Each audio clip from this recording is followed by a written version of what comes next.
Hello there. We are back at the one and only Vgtr challenge for this time a spooky event at the Bathurst, the Mount Panorama Circuit, located in the land of the kangaroos, Australia.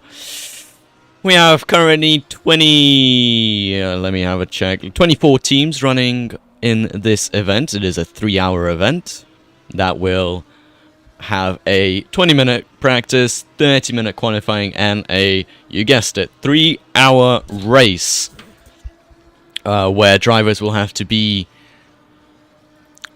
challenged, may I say. Challenged and be consistent enough to keep their positions in the correct order. Currently only 5 people doing their lap times. It is Simon Bauer, Armand Petrovics, Heyo Horman, Abe Santoma, and Michael Lee. Eric Lloyd currently coming into the pits and kind of cutting that chicane as well.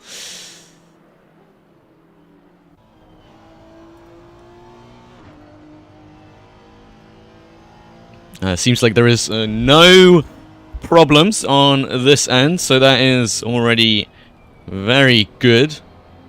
We do like it when there's no problems happening on the stream or on the actual event itself. So that is great to see.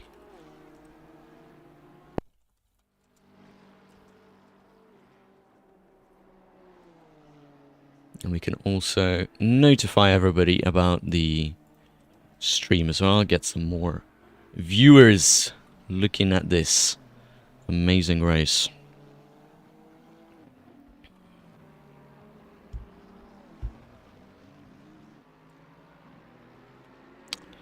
Obviously, there is going to be a bit of a bias towards my team, Abe Santoma. There he is, actually driving the Red Bull Porsche livery. Not quite VGTR style, but it is looking very nice, that livery, very beautiful.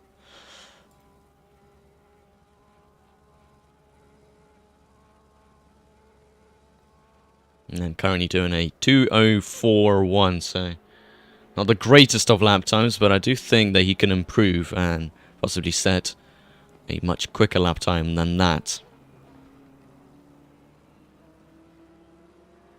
Sheng HQB sets a 2:030, which puts him into second place so far. Very respectable lap time that is.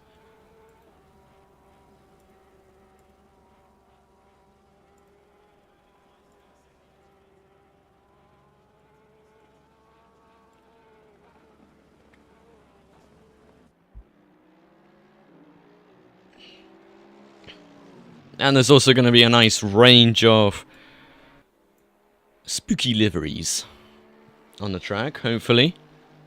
Not the Honda, it looks like. Not the Honda, but the person in front of him in the nice green AMG does have a spooky Halloween livery. Now, you might see that it is pretty light outside. It doesn't give out the Halloween spirit, but it will be getting much darker during the actual race.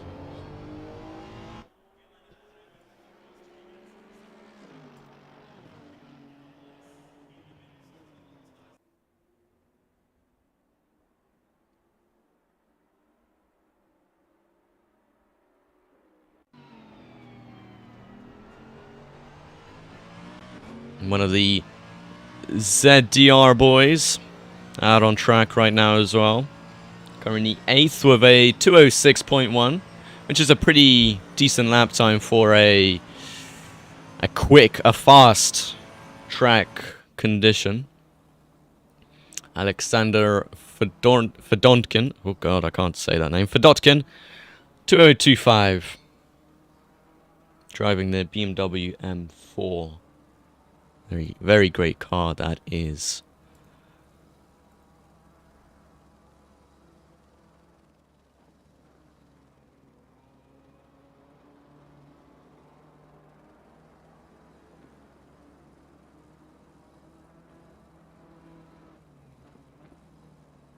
And Simon Bauer, he is currently going purple this lap.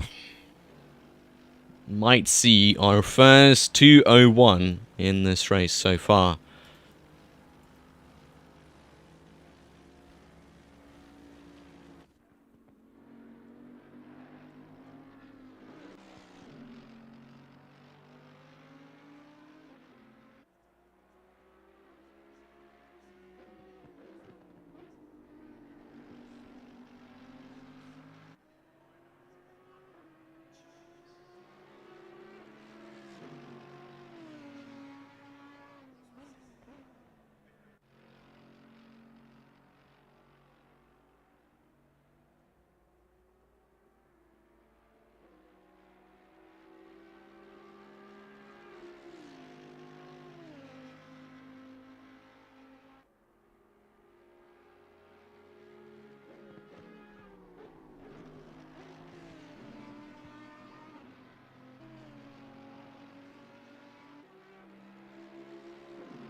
Lars Breitenstein currently 19th with a 5:38.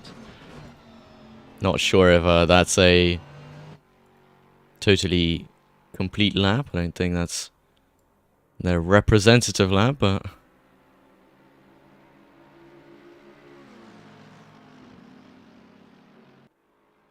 definitely close to it. Oh my.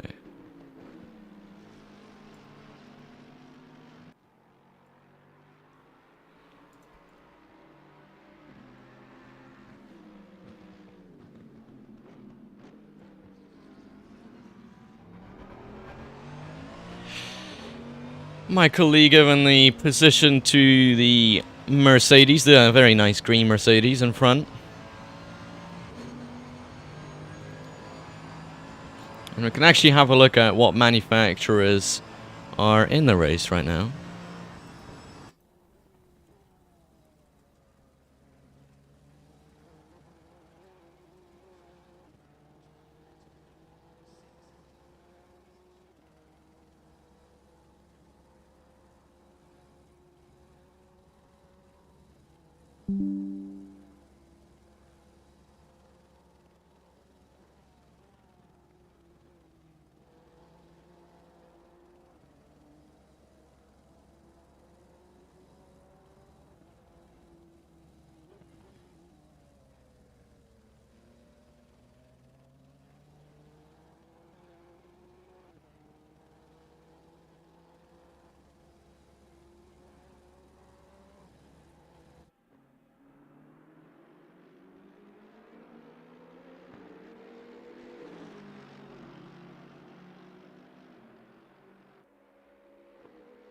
Not really much to talk about in the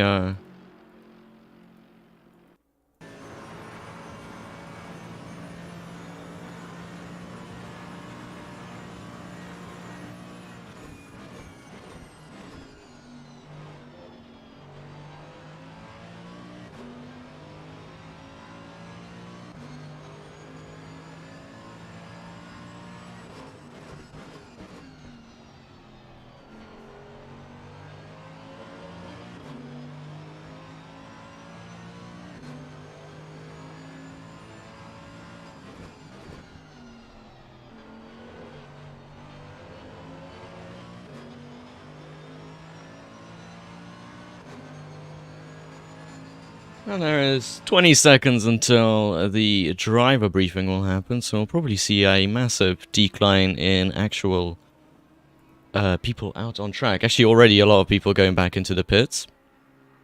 And one of them is not Andre Lloyd, who is driving a very beautiful livery on the Audi. And I think it is time for the driver's briefing, so I will be back, guys.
Well, and that pretty much concludes practice of this race session. Everybody understood the briefing, at least I hope so. And hopefully it was informative to the ones that wanted to listen. And that is also the end of practice. So currently the quickest driver out on track is Simon Bauer, and by a lot actually as well, by over 3/10. So I'll say the Honda is doing them proud right now.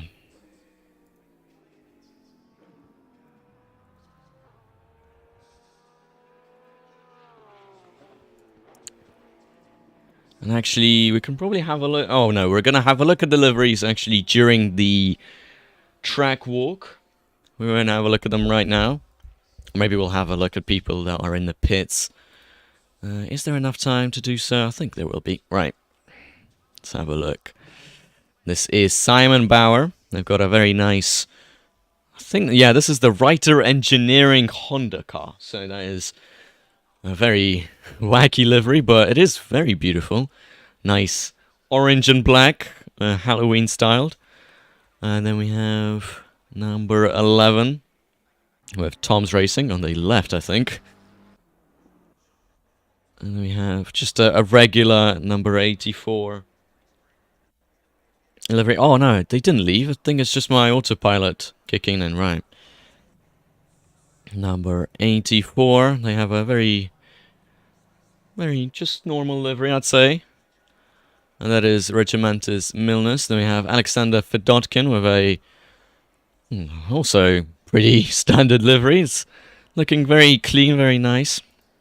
Not following the Halloween theme though. Jedimas Jurgutis, number 3 they are on the track, and they have a very cool Reaper. Is that a Reaper on it, or what is that? There's a cat on the other side. I'd say I'd give this one like a 7 out of 10, maybe an 8 out of 10 actually. Return to drive.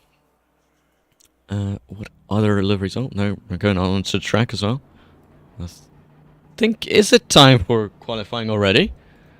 It is time for qualifying. Alright, I think it's over. Time's over for rating the liveries, and I think it's time to see what the people can do. Chris Warner out on track first, I think.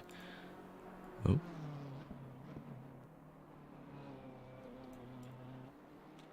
And indeed he is, so he's going to be the first person to start a valid lap time. Hopefully it's going to be valid. And we can actually ride on board with the... Can we ride on board? There we go, ride on board with the BMW.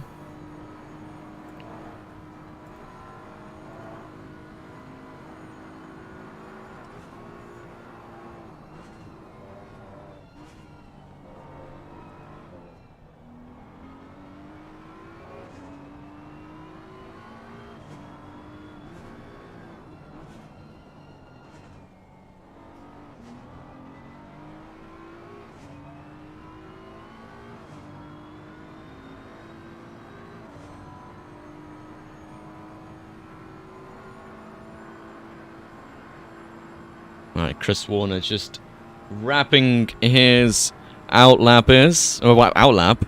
Outlap is. Outlap. Just wrapping it out.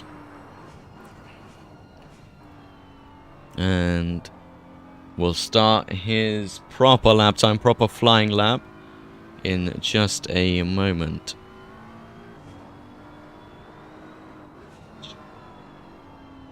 As he... Don't know, did he brake? Drag brake, brake drag, whatever it's called. Doesn't matter, it is a 23-minute lap time. But he is going to start his first flying lap time, and let's see what it is going to be. Currently going up to turn 2 on this track. I have seen a very nice, very cool crash in a way in the V8s, where they hit the wall and fuel started flowing out. Fortunately, nobody was hurt, and so wasn't Chris Warner as he goes round and round.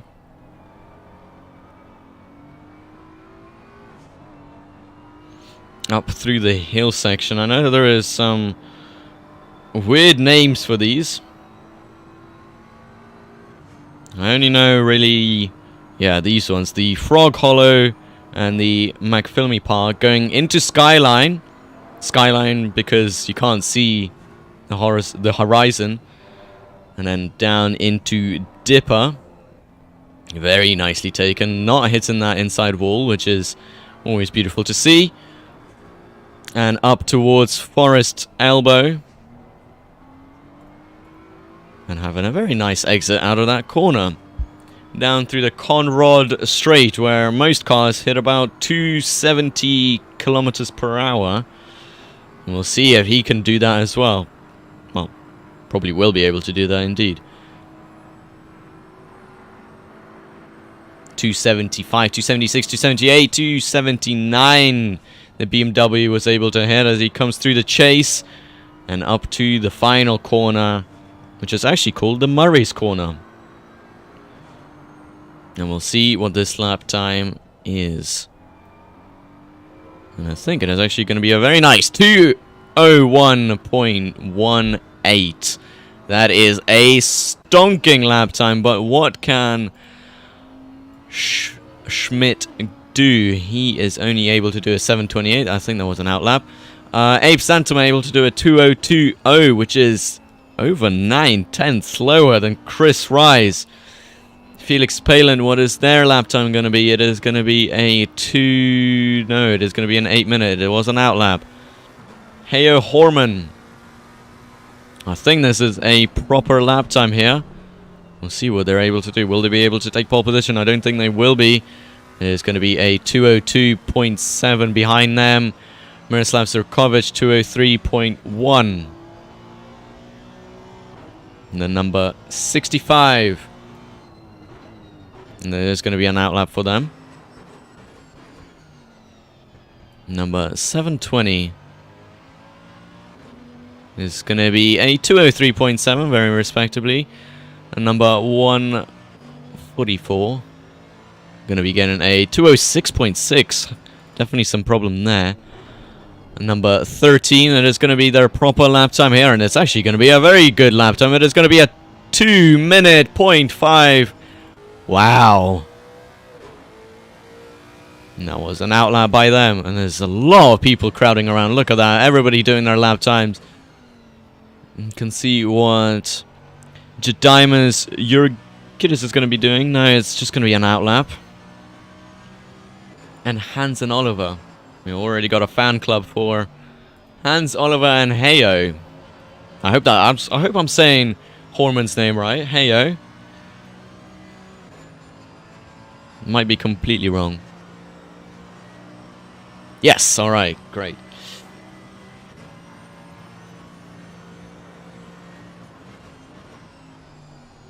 Well, Simon Bauer, he is going 2/10 quicker already on this lap time.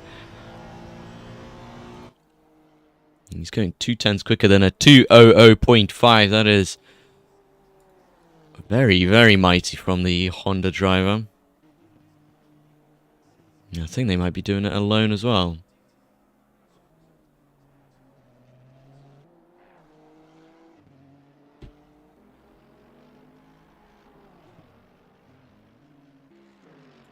And coming through Forest Elbow, he's already 4/10 up. Will we see a 1:59? By the way, Chris Warner did a 2:00.9. There is going to be some sort of rivalry between these two drivers if Chris Warner can improve on his lap time, and if Simon Bauer does not get a 1:59, because that is already turning out to be a pretty dominant qualifying by him.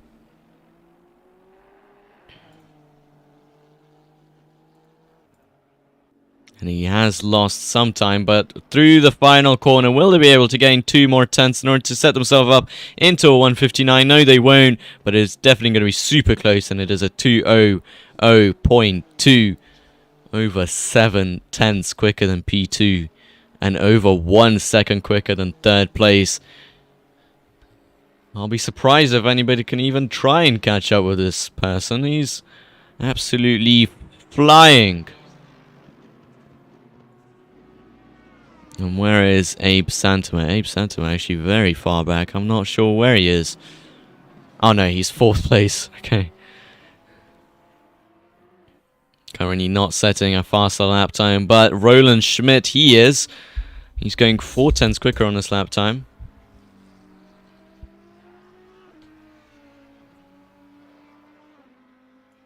And it is definitely going to be an improvement, but it's not going to be enough in order to put himself up into 5th position.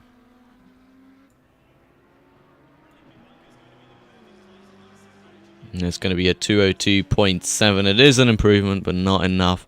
Behind them, Abe Santama, he's going 2/10, 1/10 quicker, and it is a 2:01.8. And he thinks that it is all he can do, parks it up onto the side of the road, and puts it back into the pits. Miroslav Zurkovic, 4/10 quicker, 3/10 quicker this lap already. Alexander Fedotkin able to set a 2:01.6, put himself up into 4th place ahead of Abe Santama, and Miroslav Zurkovic able to take that position away from him, going into 4th place with a 2:01.672, which is only 3 thousandths quicker. And did he just fade into the abyss? I think he did. Just a second. Anybody else improving on their lap times? Yes, they are. Michael Lee going just under a second quicker than their 2:06.6. It's not going to be enough to promote them into 20th place, but it is definitely going to be an improvement to a 2:05.5. 5/10 slower than Andre Lloyd. Who else is improving? Eric Gazel. They're improving by 8/10, and they're just coming up to the final couple of corners, through the penultimate corner and up to Murray's corner, the final corner of this track. He's already a second up, and that is going to be a pretty big jump to, I don't even know what place. It might be to 7th place. If they can do this place, yes they can. Up to 7th place with a 2:02.5. That is a mighty lap time from the German driving the McLaren. Felix Painant also going 3/10 quicker. Coming through Conrad Straight. What sort of... Hold on. What sort of top speed is the Audi going to be able to do? I can't see from this angle, which is very sad, but it was probably around a 279 as well. 3/10 quicker. It's not going to be enough in order to promote them up into any sort of place, but it is definitely going to be reinforcing their 19th place. And yes, it is a 2:04.0 in the Audi Evo 2, I suppose. Also running a Halloween-themed livery.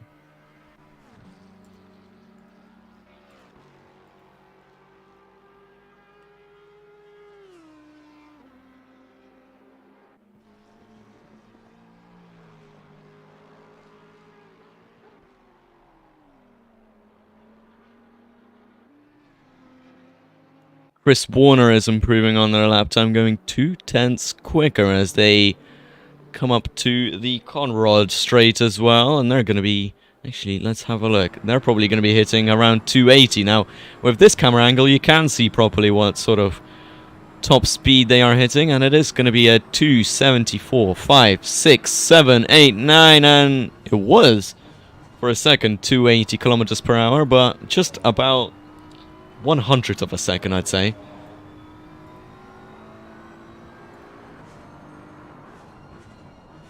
And it is an improvement by only a 10th. But a 10th is enough to get them a 2:00.7, which is now only 5/10 slower than Simon Bauer. And nobody else improving their own lap time right now. Simon Bauer, though, taking all of the purple sectors. Their potential, if they put a perfect lap in, is a 2:00.1. The game does not think that they can do quicker than a 2:00 flat. They don't think that they can get into a 1:59. Let's see if they can prove them wrong. As they are currently matching their purple sectors. And this might just be a stonking lap time if they can just get the... I think it's the final sector that they got a bit wrong. They started going all over the place, but they are currently matching their purple sectors. And I'm not sure what they can do. And they're actually going slower so far, 0.3 slower already.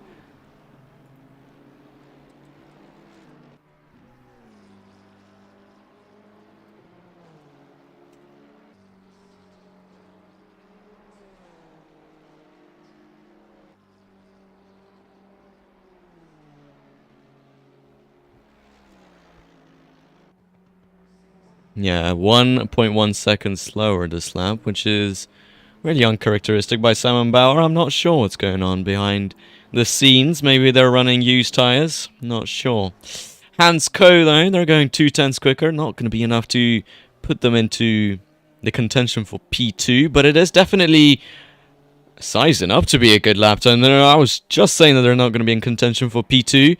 They're going 0.6 quicker this lap time already through the second sector. They go through the frogs. I don't know what it's called. The frog something. And up into Skyline.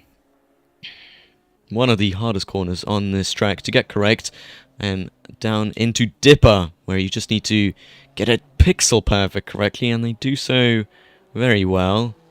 And now coming into the corner where everybody locks up. Forrest's elbow, and he did lock up. You could just hear it. But I don't think that hurt them too much. They're still going 0.5 quicker, and will it be enough to get ahead of Chris Warner? I don't think, because Chris Warner has already gone a 2:00.5, which is also very stonking. I'm not sure what's going on with these drivers. It is turning into a very, very beautiful qualifying session so far. Hans Coe, will they be able to snatch P2 and the front row from Chris Warner?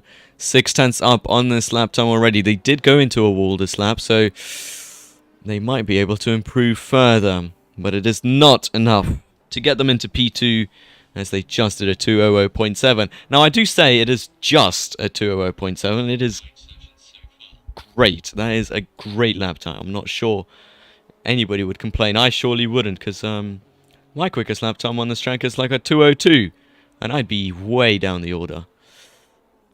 Let me actually have a look. What is my fast lap? At 2:02.5, I would be down with Heo Horman and Eric Gazel. Oh, that is a very big lockup by Hans Coe. Coming through the first part of the hill.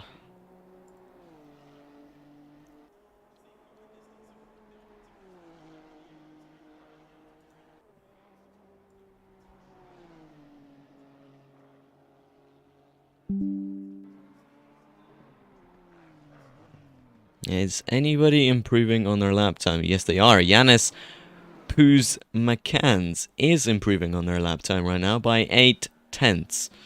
And that, I think, might put them one place higher if they can just improve a bit higher, a bit more.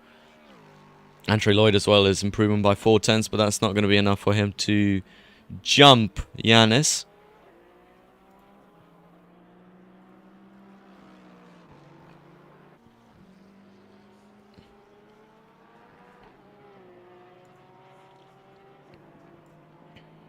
And Yanis goes, and he does a 2:04.04, and that is just 12 thousandths of a second slower than Felix Paland.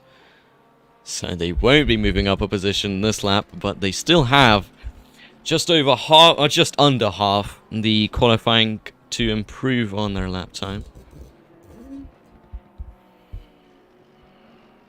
As Andre Lloyd is rounding the final corner, so that's a 2:04.6, and that doesn't move him up a position, but it is just about reinforcing his statement on Robert Hepburn, who still cannot improve on his lap time.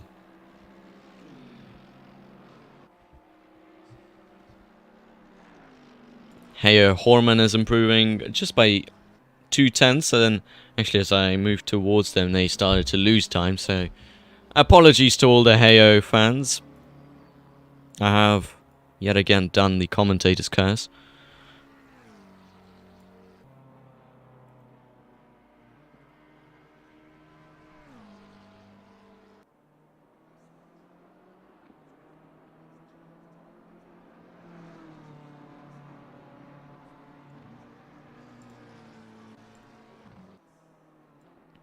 And is Heyo Horman got enough time to improve? No, he doesn't. It's actually going to be a worse lap time. It's going to be a 2:03.1. Not an improvement at all. Jedimas, your goodies. They are improving by just over 4/10. And that might put them in contention for 14th place ahead of Eric Lloyd.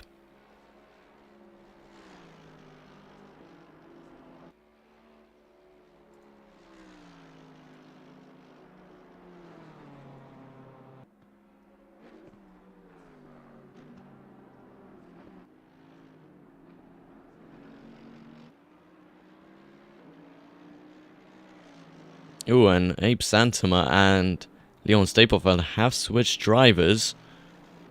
They might be hoping that Leon Staplefeld can improve on Abe's 201.8.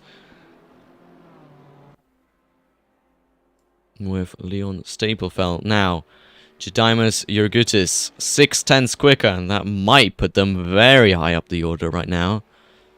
It might actually put them into 9th place or 8th place if they can just improve a bit more. Yes, I think that might actually put them now into around 7th or 8th place. This is rounding up to be a great lap time by Jedimas.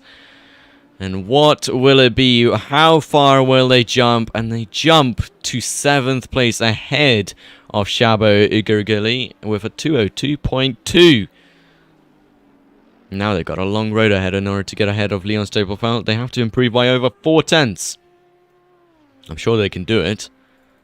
But how many laps will it take? And how many tyre sets will they use in order to improve by that much? Now remember, these drivers are limited to 10 tyre sets for this event. Now that is quite a lot actually,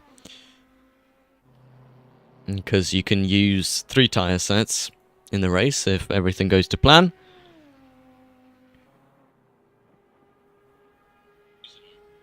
And you can use as many as you want during the qualifying session.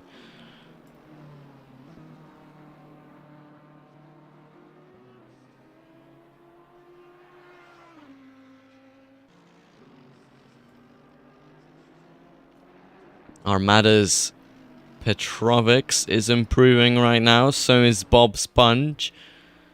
So is Laurent Rollet.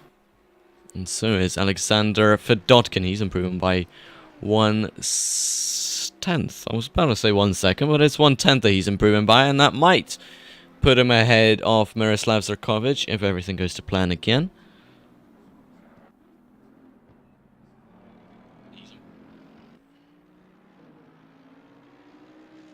And Regimentus Milius, they're improving by 6/10, and that will put them up into 18th place if they can just finish this lap time.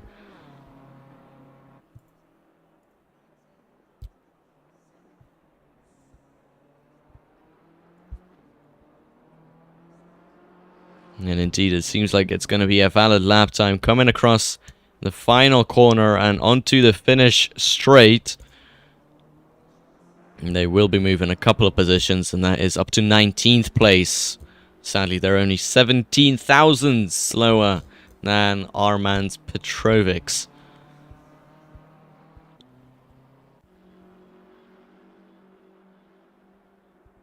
Now, I will say it is very hard to improve on a lap time where you think you have pushed the limit.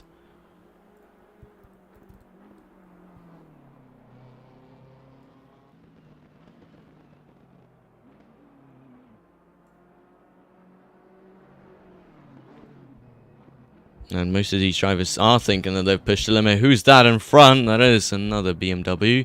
That looks like a BMW M6 actually. What was that? Is that a BMW M6? I have a big suspicion it is. Let's just have a look inside the cockpit camera.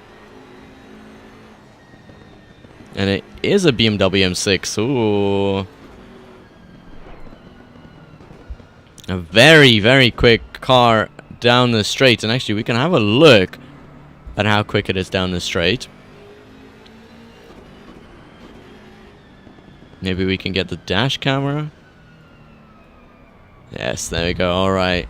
So it is in kilometers, by the way, for all of the people stressing that the British person will be using miles per hour. It is in kilometers, so we'll see how quick they go. Now, the M4 was able to reach just about 280 kilometers per hour. The M6, on the other hand, might be able to reach higher times.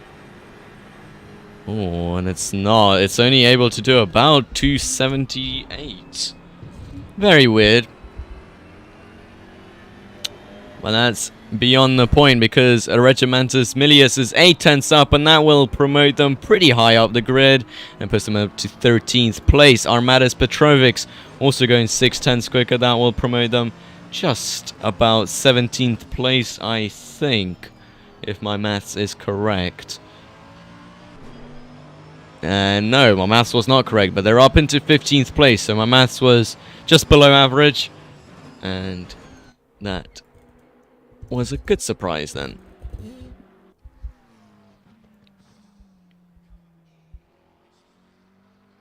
Andre Lloyd going 2 tenths quicker.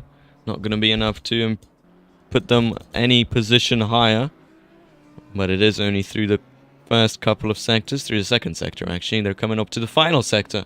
Oh no. Will they be able to improve? Another M6 rounds the corner. Weird.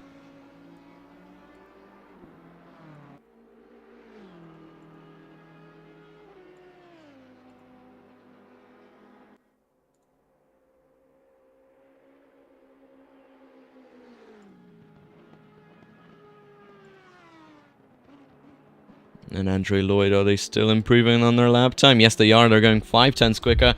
That might put them ahead of Yanis if they're able to pull out the extra couple of thousands through the final corner. They come right now, and yes, they will be going ahead of Yanis up to 22nd place. Just by 1 tenth. And Bob Sponge also going... Oh, they went 3 tenths quicker. And as soon as I went cut to them, that's it. 4 tenths slower now. Roland Schmidt is going to be going 2 tenths quicker this lap time. No, as soon as I cut to people, they start going slower. I am very sad.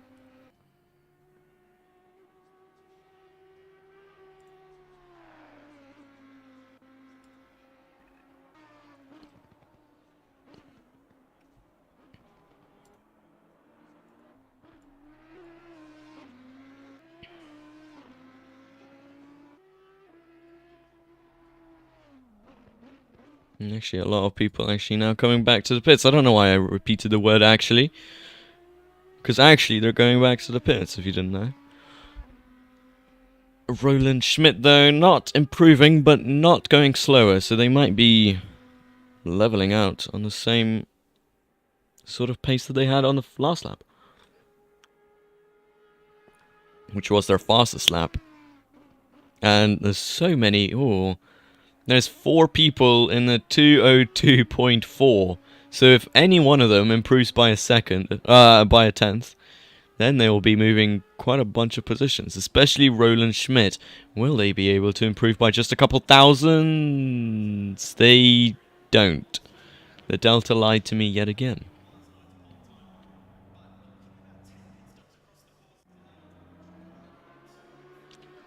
And again, Jedimus. Non-stop improvements. They're going 3 tenths quicker this lap. Might actually be well enough to put them... Oh, might actually put them ahead of Leon Staplefeld or Abe Santamore, the Vgtr esport team, if they get this corner correctly, and they think they do. Yes, they do actually. They go just another 10th quicker for good measure, and ooh, it is just a bit slower than Leon Staplefeld, but not to put any eyes on them and not to do any commentators curse, but our team, Leon Staplefeld and Abe Santamore, are currently going 9/10ths quicker this lap, and that will be enough to put them 3rd place, I think. Or no, 4th place. And enough to put them out of the danger zone of slipping behind people if everything goes to plan. Now, we won't be spectating them because I don't want to put any sort of commentator's curse. But Eric Geisel, 1/10th quicker through the first couple of mountain curbs. Mountain curbs, is that even a real description of it? I don't think it is. I don't know, they're gone yellow flag. Laurent Roray, they're going just a couple 10s quicker, but Leon Staplefeld, just as we catch them through the final corner, and well, the Delta completely lied, because to me it said that they were going just about 2:08, and in reality they went at 2:045, so the Delta's lying to me again.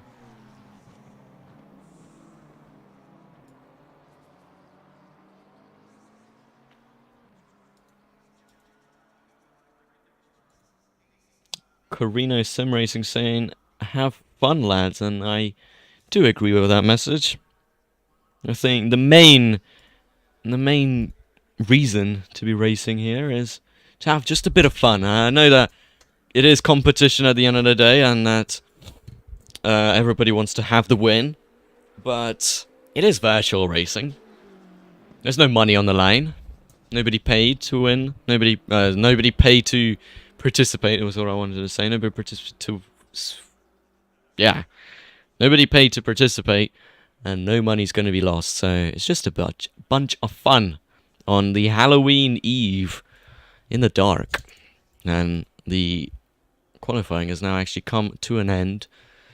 And Chris Rise is just trying to go that 1/10th quicker to well, they won't be going 1/10th quicker, and that completely compromised Alexander Fedotkin. That was really unlucky by the two BMWs.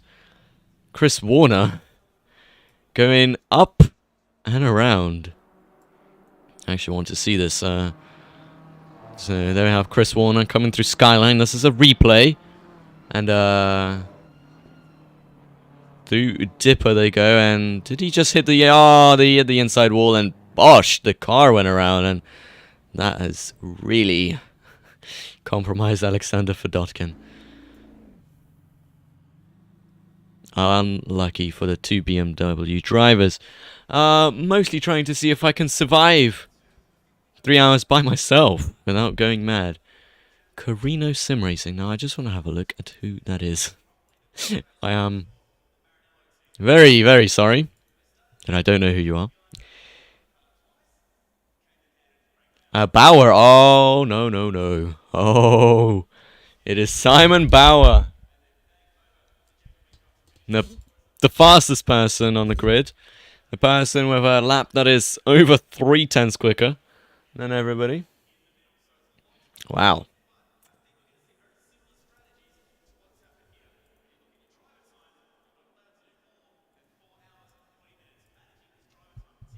And some nice messages as well in the Discord. We'll be doing a lot of lift and coasting. We'll be all reasonably... we'll be reasonable as possible with blue flags, but just beware, we might be slow unexpectedly early into braking zones than you expect. Alright, that is a... Don't know if that's a threat, or if that's a genuine remark, and I think it's a genuine remark.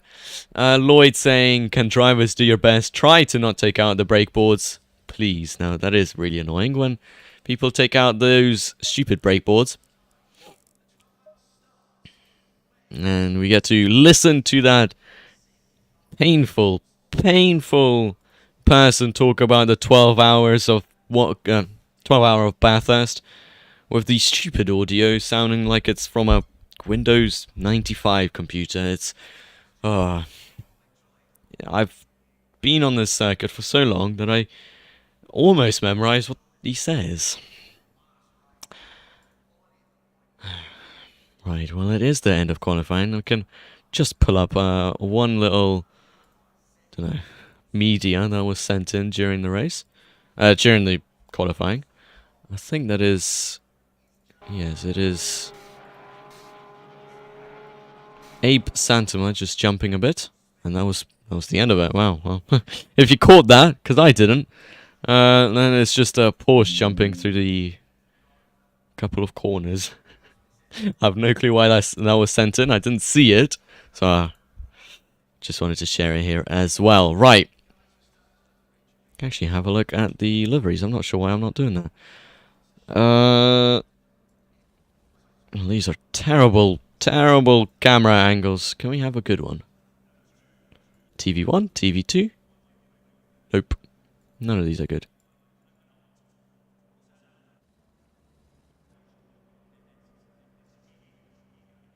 Oh, well, okay, these are kind of fine. Right, we can just cycle through. This is... Oh, God, I don't know these people. Right, we can have a look at Simon Bauer's livery again. Very beautiful Writer Engineering livery. And then the next one, Chris Warner. They have the Cookie Monster and everything inside. Cookie Monster... Oh, no, that's Elmo. And there's Cookie Monster here. They got the cars... sort of stuff here. They got the snail from that snail movie. I forgot what it was called. V-Spec GTI. Whatever it says here. Some camera. Wait, that is a camera. Is that a camera? That's weird. What else does he have on here? I know that this person loves to put Easter eggs on their liveries. Shiny War, Lightyear. Oh. Look at that, it's turned dark. We can actually have a little rundown. He's got the reversing camera, right, yeah, reversing camera, beautiful. Right, well, we can have a look at the grid for today's race. Pole position does go to the one and only Simon Bauer, who's going to be trying to survive the race by themselves for 3 hours. Next to him, we've got Chris Warner, in lining up on the front row, and then behind them they've got the Honda of O Ewig, and then behind them, next to them is Zurkovic in the Mercedes. Then behind them we've got Alexander Fedotkin, and next to them is Abe Santama for Vgtr Esports. Behind them, next row down, is Jurgutis and Vinica driving the Audi. Behind them is Shabo Gergely and Francesco Saggetti. Next row down is Rollet and Schmidt for 11th and 12th place. Behind them in the McLaren is Heyer Horman, and next to them is starting Milius for 14th place. And then behind them is Eric Gesell driving for HNL, and next to him is Alexander Petrovic. I think it's Alexander Petrovic. Might be just a Petrovic. Armadis Petrovic? I'm not sure. Very sorry. Behind them, next row down, is Chris Rise and Eric Lloyd in the Lamborghini. And then next to them is Reinsch.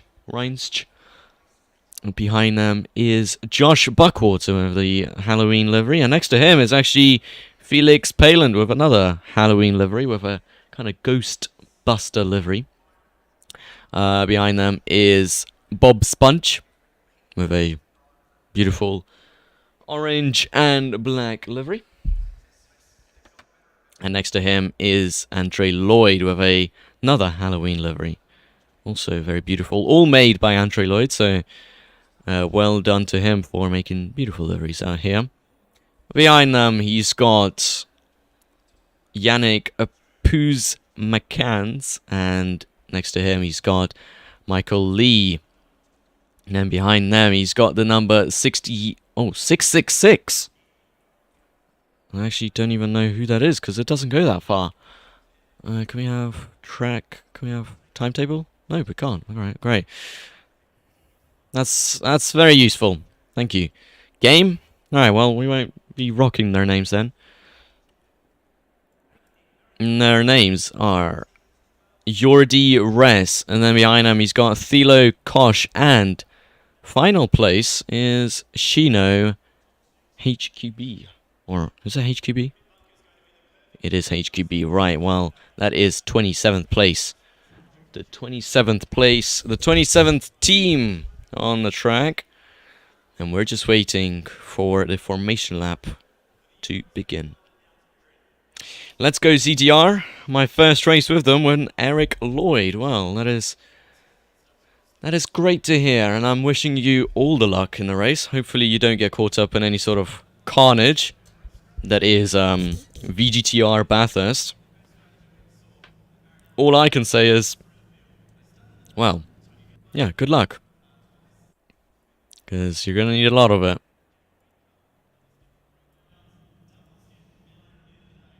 Actually, we can have the race gaps enabled.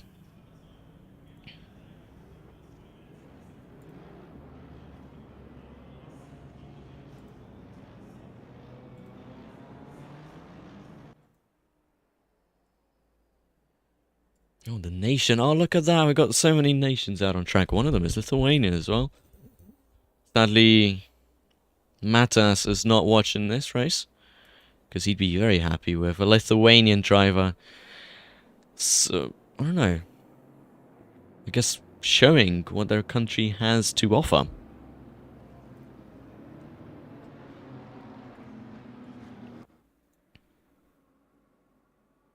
And as you can see, or likely not see, the formation lap has started now, and they're coming up to the first couple of corners in the hill. Hopefully nobody spins during the formation lap. That is usually a Matas thing to do. He is not here today. He's not providing us any special entertainment.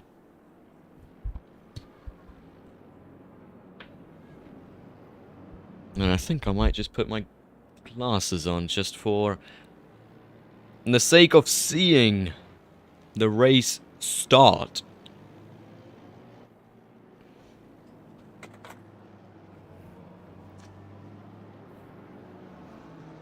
It is definitely going to be one of the most intense starts. It is in the dark on Bathurst. And some people also going to be opting not to turn on their headlights. I think one of them is Abe, but he's not driving the first stint. It is Leon Staplefeld who's driving the first stint for VGTR Esports. But more of them later. Simon Bauer just coming across Skyline. The slowest way to come across Skyline. Just going, I think, like 85 kilometers per hour.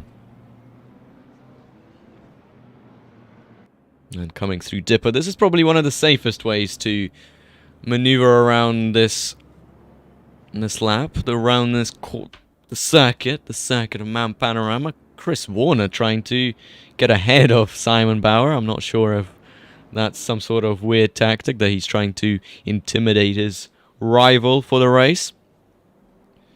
But we'll see how these people do. We'll see how well these two will be battling out in front, and we'll see how the midfield spreads out as well.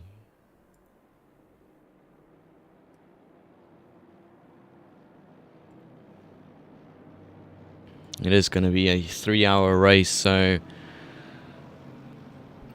it's going to be a test of consistency, patience, and most importantly, how well you can manage your tires and how well you can manage your fuel. The less fuel you burn, the less pit stops you have to do. At least that's what it was last time, the problem with that. No GT4s this time, so no weird sort of collisions with the slowest cars out on track, and they're starting to, I think, go side by side for these last couple of corners as they're going to be coming up to Murray's Corner.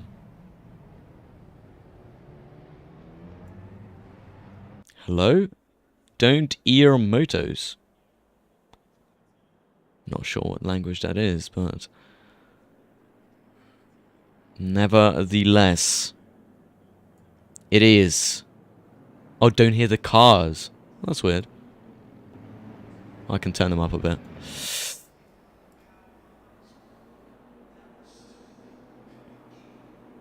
And it is going to be green flags waved in just a moment. And it is.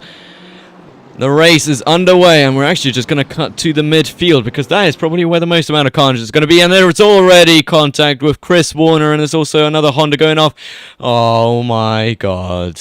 That is a horrible start. What has happened behind them? There's like 5,000 people going off track, 5,000 people colliding with each other. Look at the amount of people gaining. Josh Buckwater has gone into 8th place because of all that. Leon Staplefeld not losing any time. Simon Bauer has kept his lead, and he's already 2.5 seconds ahead of Jedimas Jurgudis, another Lithuanian driver out on track. And that is a whole lot of people going completely off, but we can just have a look at what's going on behind them. Yannick Pusmakans.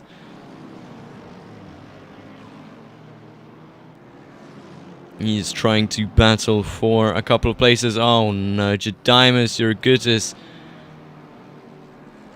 has had some sort of collision, and now they're off track, tumbling down from 2nd place down into 19th now.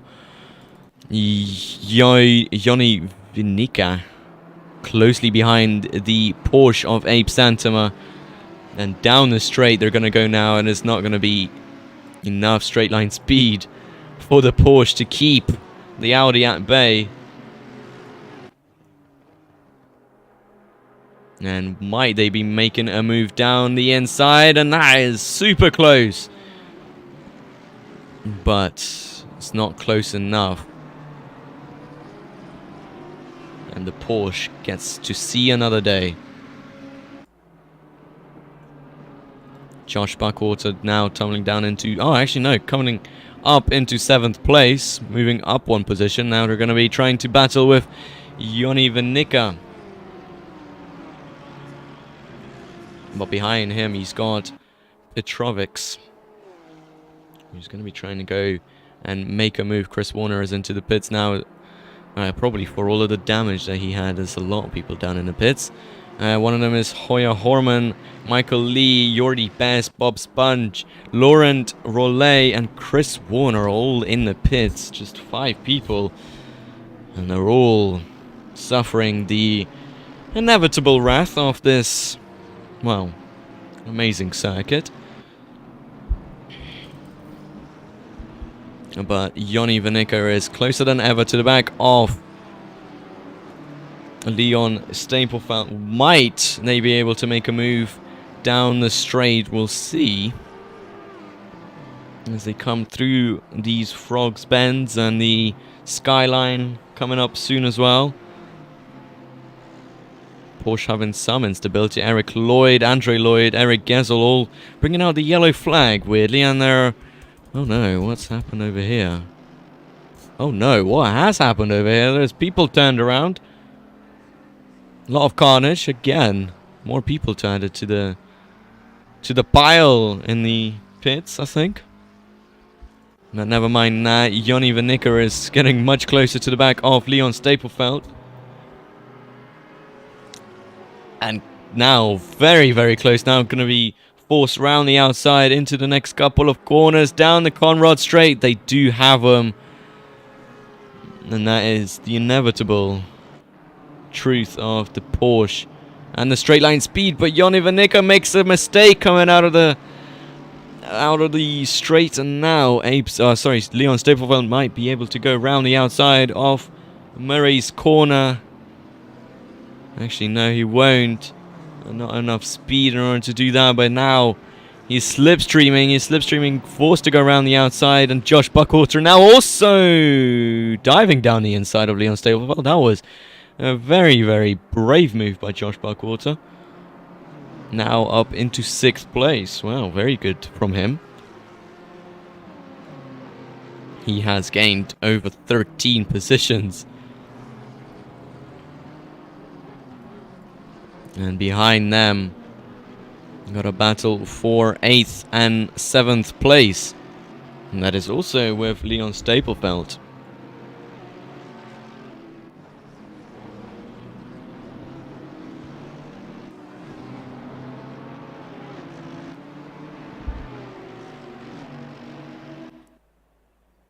Oops, why did I do that?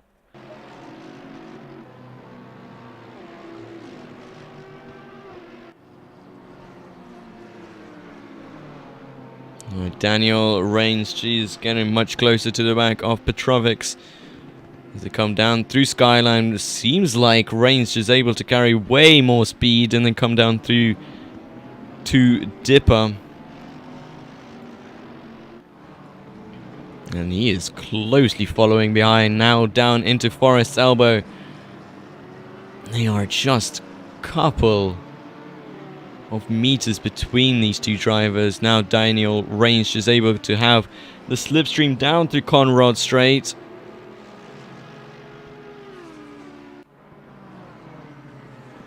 And will it be enough to overtake down the inside? And oh, he's really forcing him. Really forcing him to go down the inside, and making a mistake as well. Cuts in the corner behind him as well. Also cuts in the corner, and Petrovics is able to take that position back.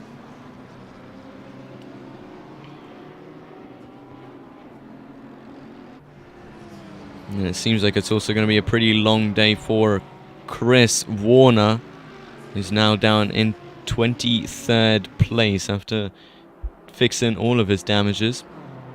A lot of people actually coming out the pits as well right now. And Yoni Vinica able to overtake Shao Gurgly for 4th place. Behind them, Schmidt is rolling up to the back of Felix Palant. And there he is, actually very close, nearly shoveling him along. As they come into the fast parts, well, no, the hill parts of the section, and Felix Palant forcing Roland Schmidt to, well, basically use the wall for all we see. It seems like one of them is just about grazing the wall as they're coming through these corners. It's very hard to keep behind somebody on this track in the normal condition, and it's even harder to keep behind somebody in the dark. And somebody over there just going very slowly. And that has caused a bit of carnage behind them. There's 3 Mercedes all fighting for some action. I think it's actually the 2 Lithuanian drivers and Hans Koh as well, all fighting for a position. Look at them fighting. Wow. Is that a 4-way battle? Is there somebody off track? No, there isn't. Look at this, though. Side by side, Miroslav Zurkovic and Jedimus Jurgutis. And oh my god, Miroslav making a mistake. Tumbling 3 positions. Just with that one mistake. And will Regimantis Milius be able to get the overtake done on Jedimus? We're not sure. But Hans Koh, he's going to be trying to go down the inside of Milius. And no, he thinks otherwise and decides to swivel back behind the BMW driver. You don't hear the cars. That is really weird. Hold on, let me check.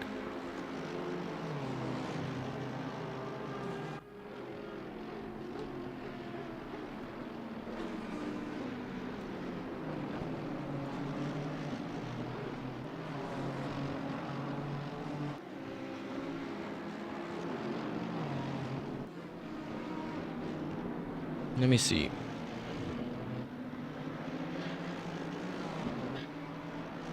So no, I can hear them on my end, as in I can hear them on the stream that I have up, which is, I guess, weird that you can't hear them. But Jedimus, yellow flag for them. So is Hans Coe and Eric Geisel. Oh, Eric Geisel not having the best time of his life right now.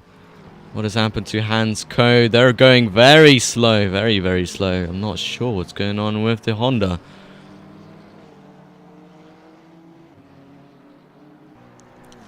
Eric Geisel as well. So a bit of damage on their McLaren.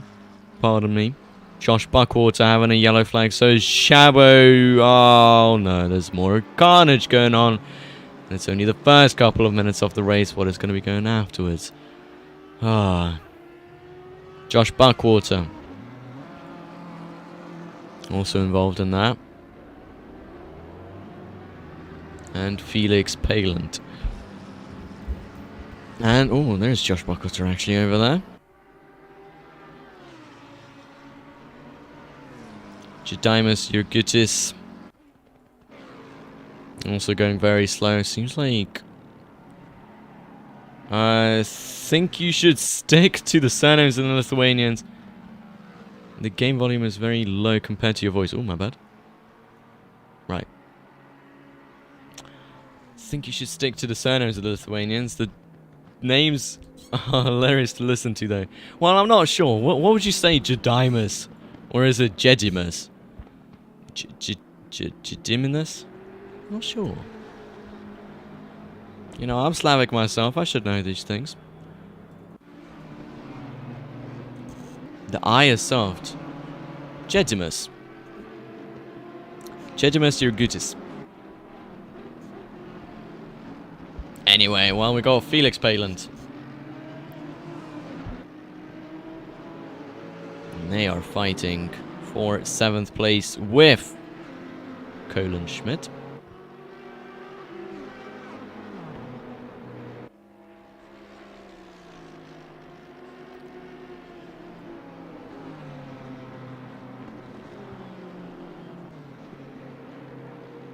It seems like Jedimus again in the pits. So is Hans Coe, so is Shabo Gergili. Josh Buckwater probably coming into the pits as well. Chris Warner, yellow flag for them, which is very unfortunate again. They did qualify 2nd on the grid, and now they are, well, 20th with a yellow flag. I'm actually not sure what's going on here. Oh, they're going very slow. They're going very, very slow on the racing line as well. Oh no. A lot of damage to that poor BMW. Getting flashed by the Mercedes. Cheeky. Felix Palant, he has moved ahead of Regimantus Milius. Shame couldn't make to the race myself with this much carnage. Might have even kept out of last place. Well, definitely would have kept it out of last place. Last place is currently in the pits for about 5 minutes. Josh Buckwater also coming into the pits. So many people coming into the pits. It's actually insane. It is only the first 14 laps. 14 minutes. Not corners, not laps. Minutes. Oh, look at that. Milius just drifting it around the outside.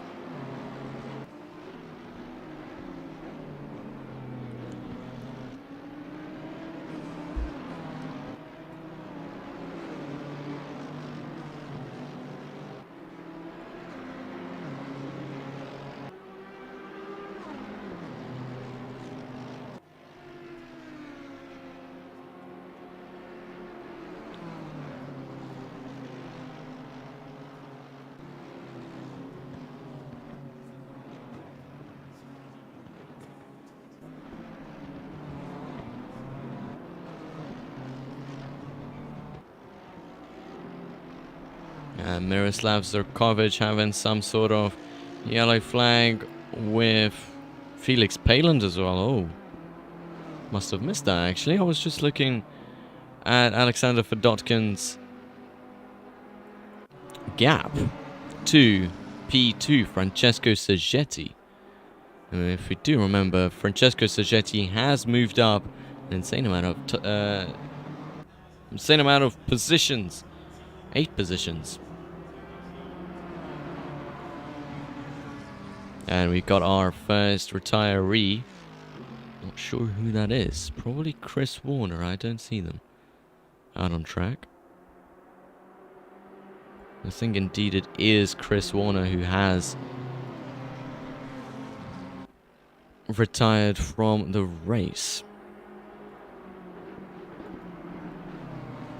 Unless I'm completely blind and don't see them. But I don't see any British flags on the track, so sadly I think our P2 qualifying he has retired from the race. And well, gotta go hope to see the Lithuanians on the podium when I get back. Well, it's quite a long way for Milius to go.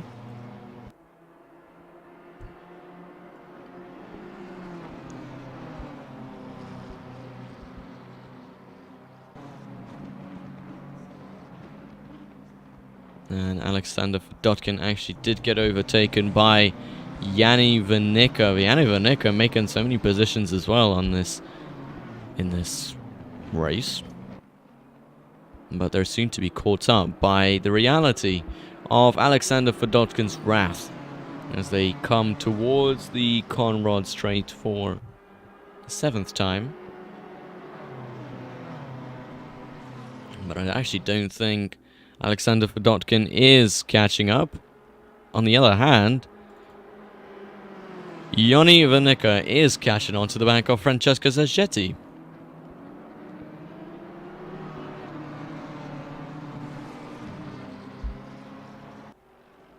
Beautiful, is all I can say.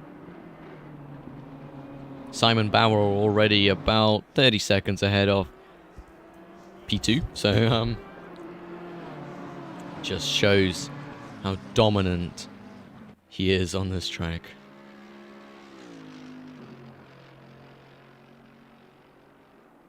It is now about a 3-way battle for P2. Alexander Fedotkin gaining time on the back of Yanni Vanica.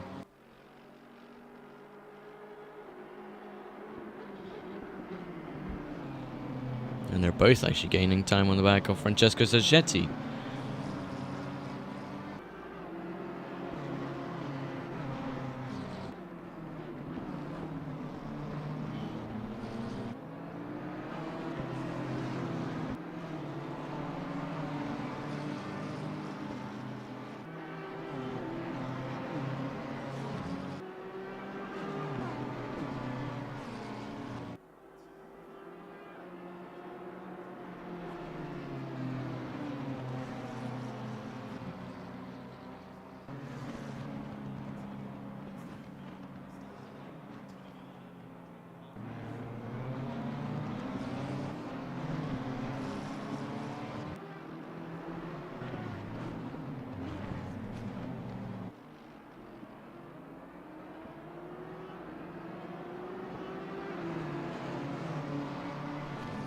And still they battle.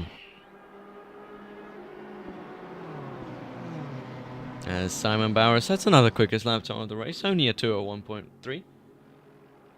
So not too quick, but Yanni Vanica is going to be making a move round the outside of Francesco Saggetti. But it's not enough to get ahead.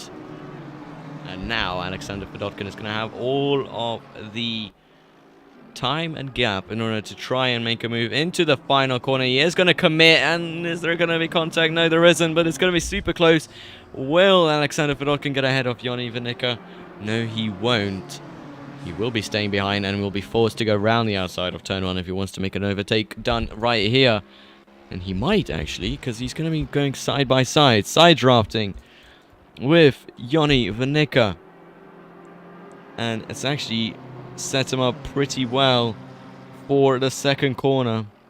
He is going to be on the inside, but no, he actually decides to sit behind all of them.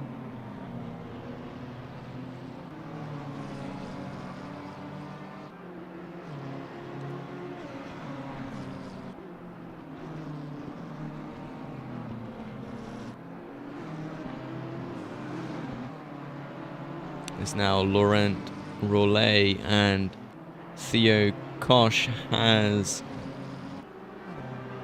collided, it looks like. They had a colliding little icon next to their name.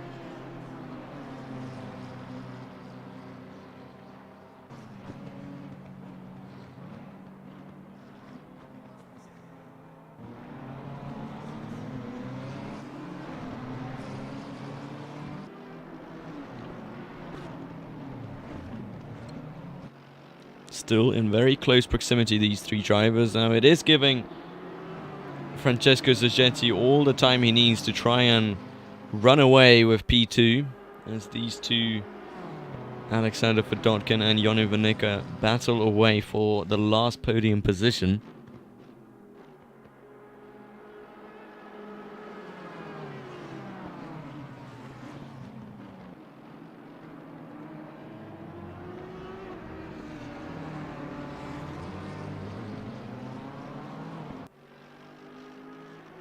And oh, Francesco Zaghetti.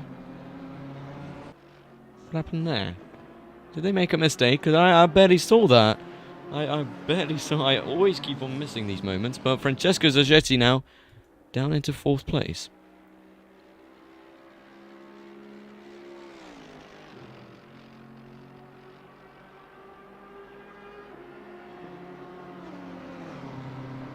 And now Alexander Fedotkin is going to be released, and so will Yoni Vanica, to try and maybe catch our current leader of Simon Bauer, who's 30 seconds ahead of the P2.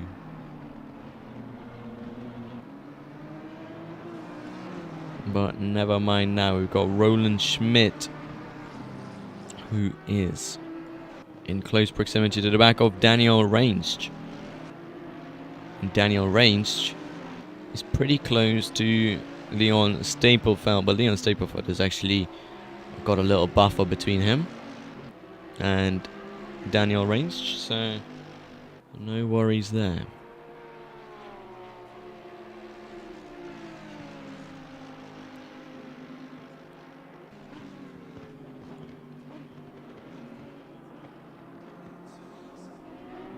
And as these guys continue to battle, Alexander Fedotkin keeps on trying to make a move on Yoni Vanica.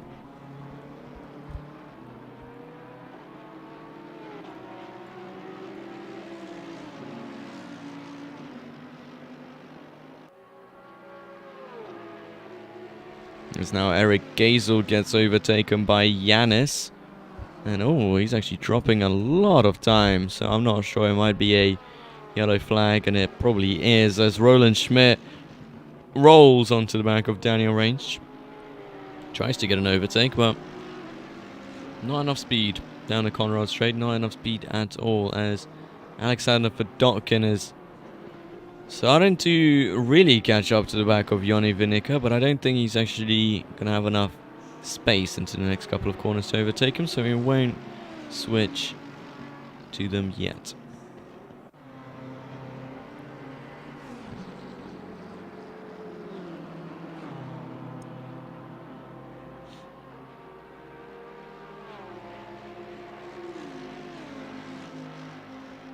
He is, though, now getting very close in the actual hill section, which is not what I thought I'd see.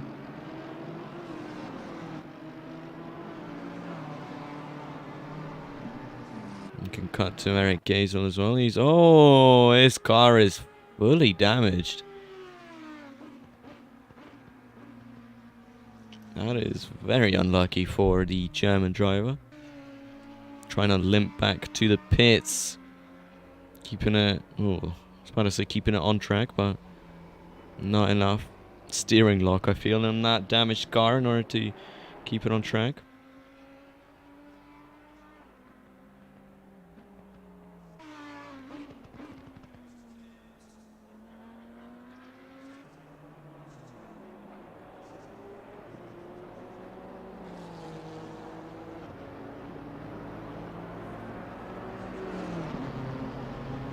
And yes, now Eric Gazel coming into the pits to repair their damages. Alexander Fedotkin still trying to fight for the position with Yoni Vinica, and still not enough speed down the Conrad straight to make that overtake stick. Shame.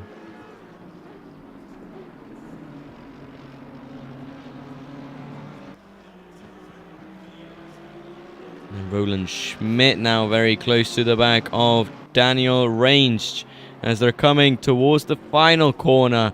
And is he going to try and go around? No, now he's trying to down the inside. I'm not sure what's going on here. He's also got a hungry Mercedes behind them who's probably lapped.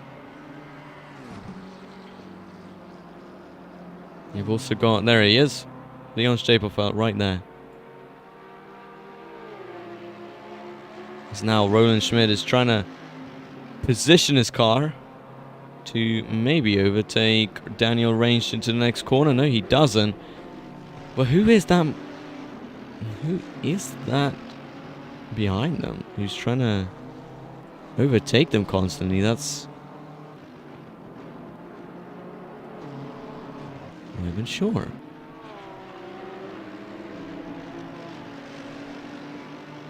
Whoever it is, they need to back off.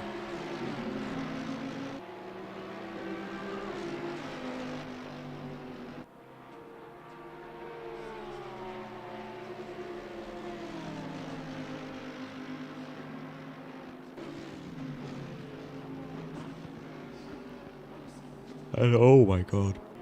So close through Dipper. And Simon Bauer sets another quickest lap time of the race.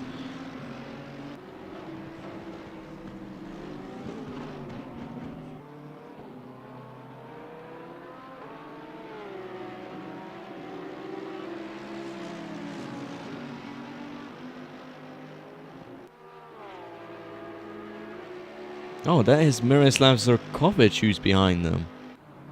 Right. So, lapped. Trying to unlap themselves. While 6th and 7th are battling for position. And what is he doing?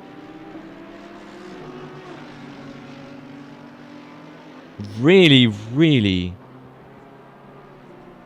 unsportsmanlike driving over here.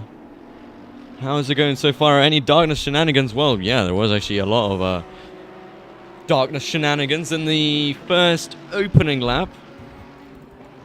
Opening lap was a complete, well, you can call it a very circus. And as you came actually in a very good time, as Roland Schmidt was fighting for position with Daniel Range. Until, well, he wasn't. Until he got unlapped by Miroslav Zurkovic, and Miroslav Zurkovic doing so pretty dirtily, I'd say. At least it looked so.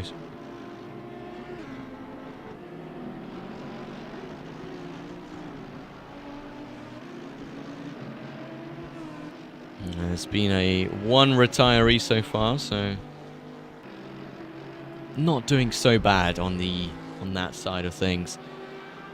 Shen HQB, they are coming up to the back of Shower Gurgly. 2/10 is the gap that separates them. It's the Honda versus the McLaren.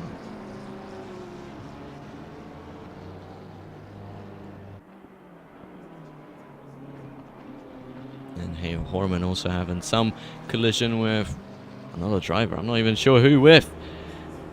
Probably somewhere up the order. But they might be going into the pits. Who is going into the pits? It is Milius.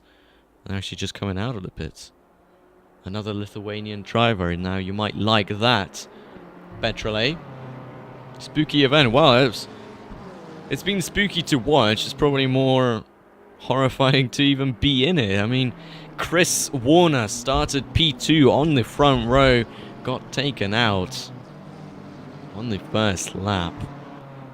And now he is the only retiree of the race, and understandably so.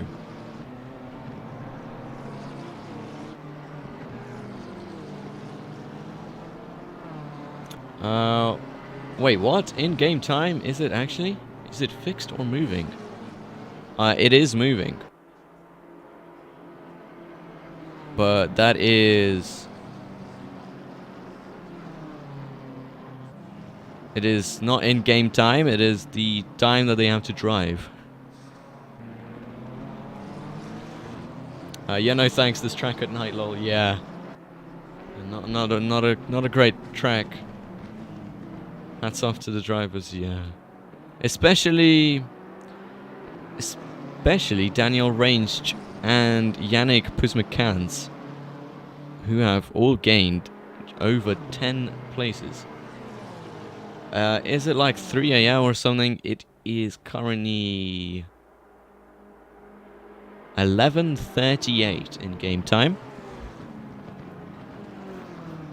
It's not the spooky number. It's not 3 a.m.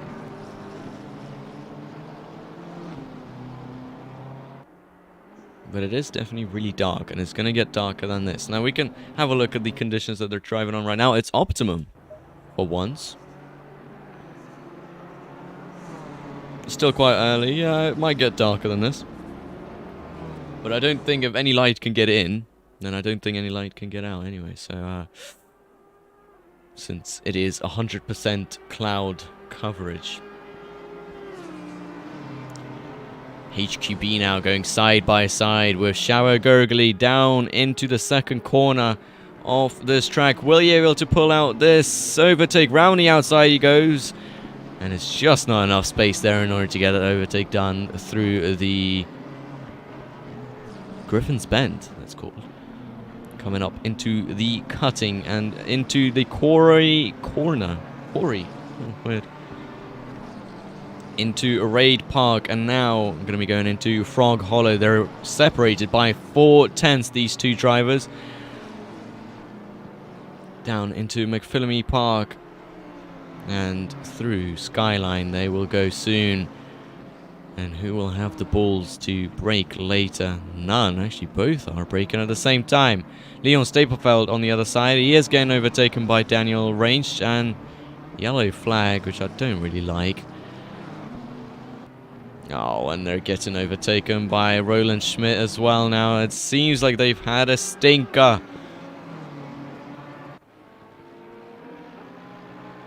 That doesn't look that bad, actually. Let's see if they have any damage. On my side, it doesn't look like they have damage, but they might have some sort of hidden damage that we don't see. Anyway, back to the chase. Or on the Conrad straight into chase.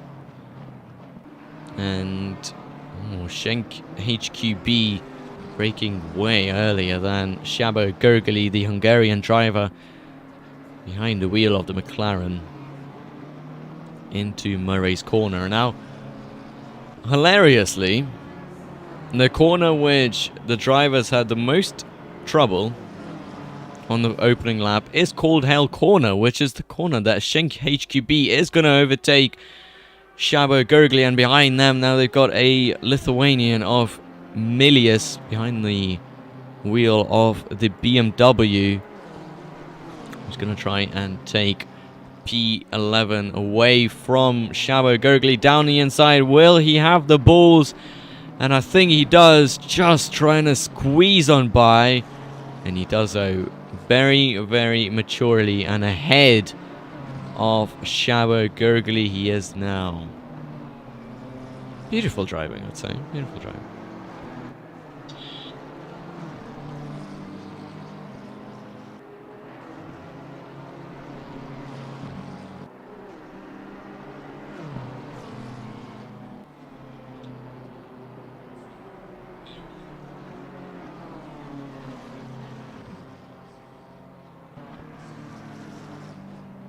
What's the battle for P2 looking like? Actually, it looks like Alexander Fedotkin, while we were looking at all of those battles for 12th and 6th, Alexander Fedotkin was actually able to overtake. Where is Joni Vanicki? Joni Vanicka, where is he? And I think that actually might be our second retiree. For whatever reason, Joni Vanicka getting, well, retiring from this race voluntarily.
Right, and after a short little break for dinner, for lunch, we are back at the commentary box, and it seems like we've had 2 extra retirees from this race. And, as we actually speak, Santerevare is, getting very close to Roland Schmidt, and actually now overtaken them before they even get to the second corner. Such is the power of having a low wing on this circuit. So that was good timing by me to cut to that as soon as it started happening. Santerevare takes 4th place away from Roland Schmidt.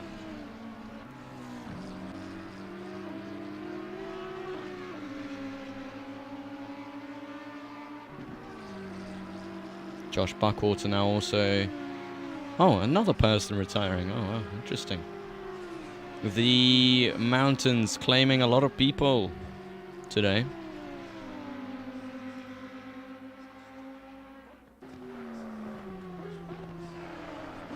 As Milius comes into the pits for the second time this race. And Simon Bauer is still leading this race, even with a pit stop, over 45 seconds ahead of Pasha Popinako. That's a good name. I like the name Pasha though. That's a very nice Russian name.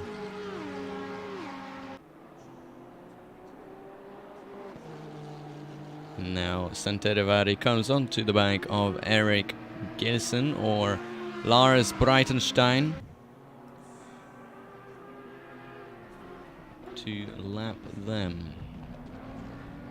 And they have done so successfully, which kind of brings Roland Schmidt into the play here, but Sheng HQB has now also gone into the pits for the second time.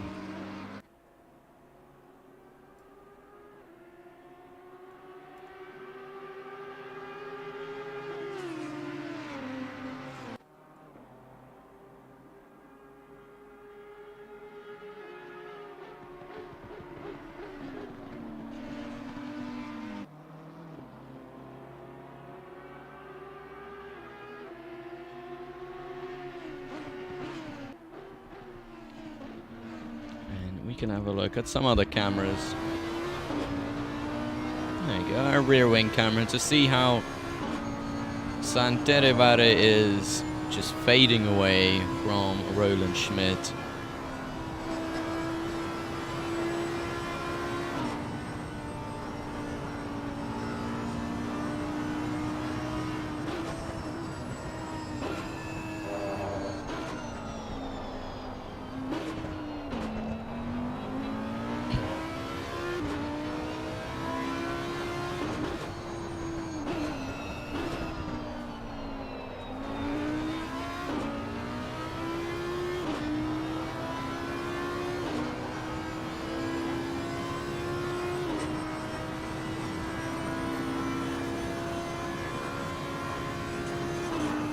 There you go, you can just see how quick Santerevare is, as Roland Schmidt is, well, just some light in the background over here.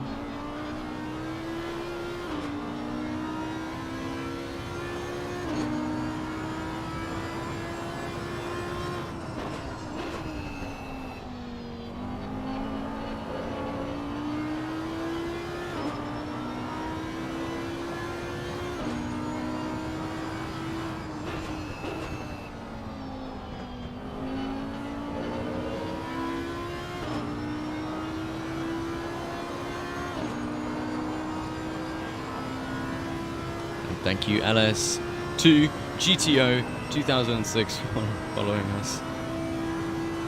Pretty long name, a lot of numbers.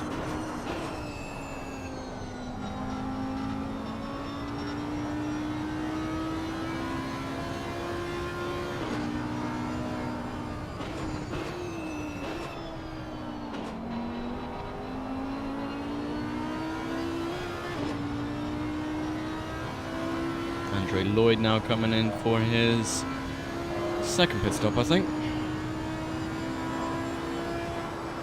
Nate Roger. Very close to... Ooh. You screwed up your pit stop, well.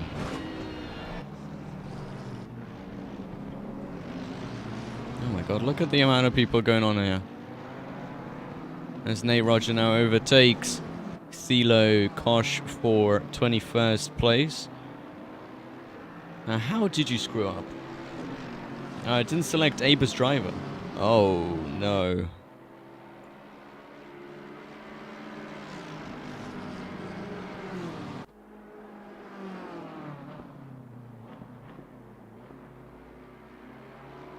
Guess you wanted to drive some more.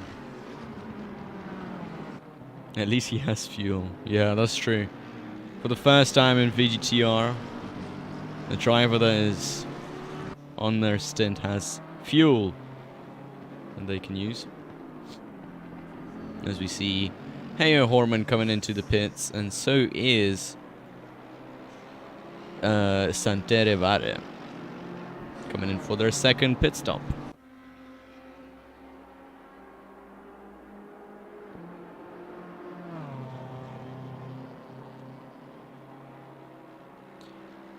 It is supposed to be a race where you can only do around 3 stops.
Well, who else is a fun character that we can have a look at? We got Michael Lee. They've had a interesting race so far, gaining 5 positions from 24th. Currently on their second pit stop. They had a horrible start to the race, that's all I know. Actually, while the people are, well, pretty far between each other, let's have a look at the race route. At the race start, may I say. The race start was not the best thing that happened. Chris Warner, he was one of the people that was involved in it. And I just want to have a look at exactly what happened. Oh, well, somebody just shot down the inside. And that was about the end of that.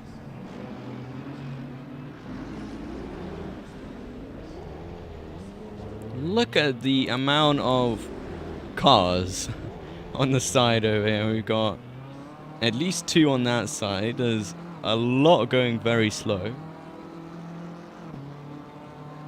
And Chris Warner was just, well, trying to get by. I know that Michael Lee had a moment as well here. I'm not sure if it was, oh, he just got bunted, and then will he hit somebody? No, he won't. Oh, well, he does get hit though. He did get hit eventually. And I guess he just decided to either wait or either teleport to the pits. I think he did decide to teleport to the pits. Yes, he did. Wow, that was... At least that clears up what happened on the race start with Chris Warner and all of the other 500 people.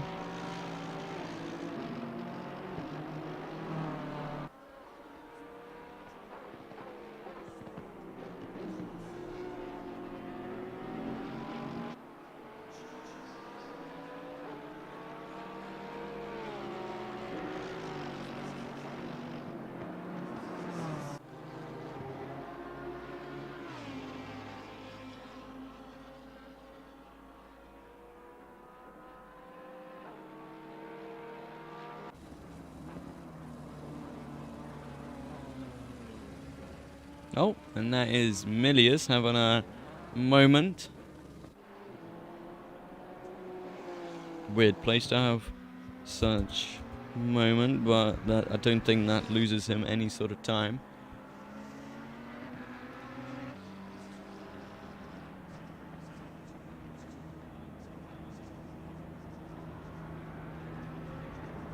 And that is Hans Coe coming into the pits.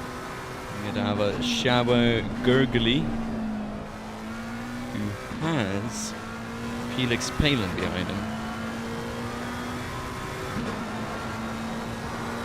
Because Andre Lloyd is way far behind. And oh! There goes Shabo Gurgly. Luckily he's not hit the wall. Well, that was a very, very strange moment to have through Hell's Corner.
Here is Thilo Kosh running in 22nd place. Not sure how far behind he is from Nate Roger, because as you can see the timing screens are very broken.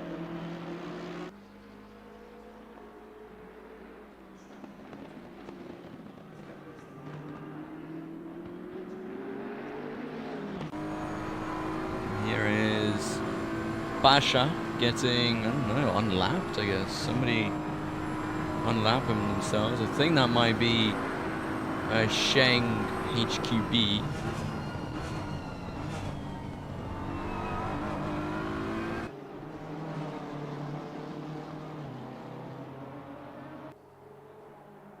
And it was HQB that was unlapping themselves from Basha Popinako.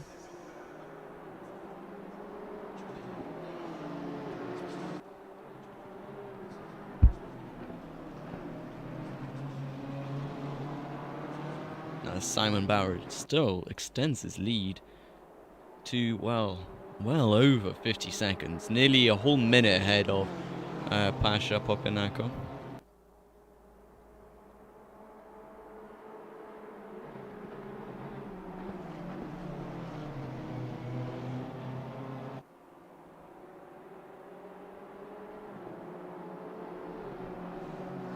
Now Bellamy coming into the pits. Simon soon to lap P3. Yeah, that is really weird. He's actually closing on to the back of P3. P3 has just started their first lap. Simon is just finishing his this lap, so getting close, that's for sure.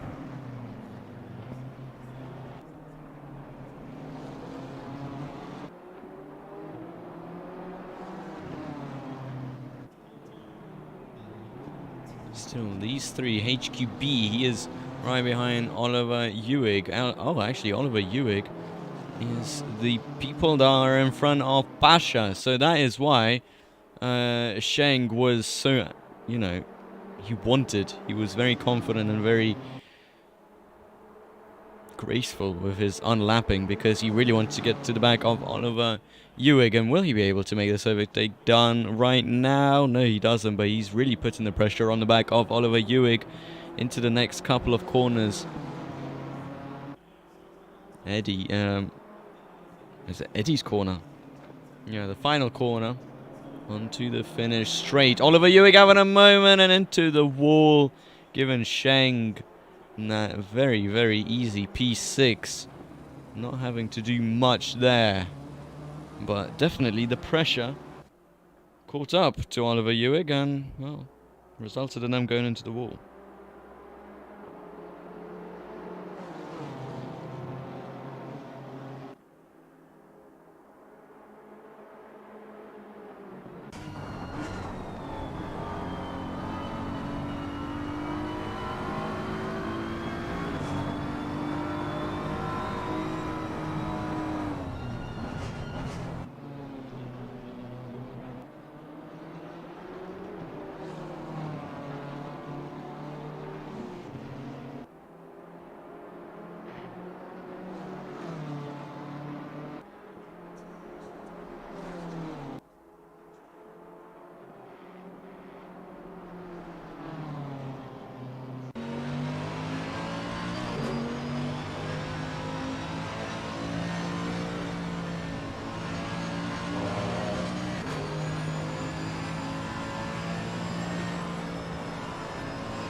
Felix Payne now also coming into the pits for the...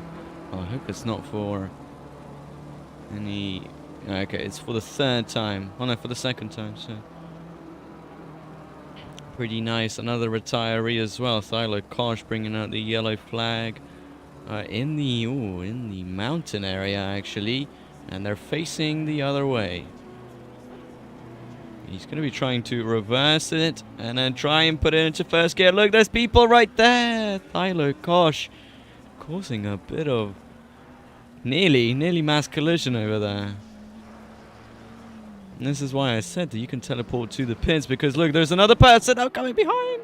Why did it cut away? This is so stupid. Thylo Kosh, did he cause any more carnage? I don't think he did. No, he did. Heyo Horman has collided with Thylo Kosh. Oh, I don't know, man. That did not look too good.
Look at that. 5 Americans consecutively behind each other. Chris Rise is leading that pack of 5. Overall, though, Andre Lloyd is leading the American pack in 11th place. Ahead of Chris Rice, Felix Palin, Michael Lee, Josh Buckwater, and Nate Roger. Just under half the race to go. Lap 43. We have 6 retirees so far, which I think is actually very super. Considering that we are racing in the dark on Brands Hatch. And I still haven't seen any ghosts, which disappoints me and kind of relieves me as well, because I don't want to be on a haunted track today, that's for sure.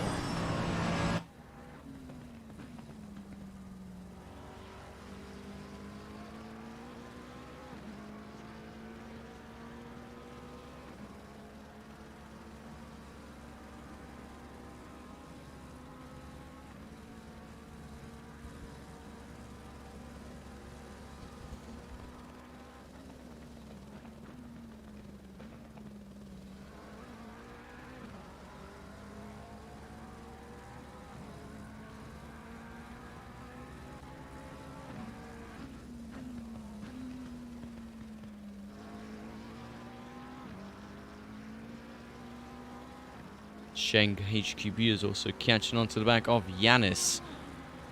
So we'll see how that fight turns out very, very shortly.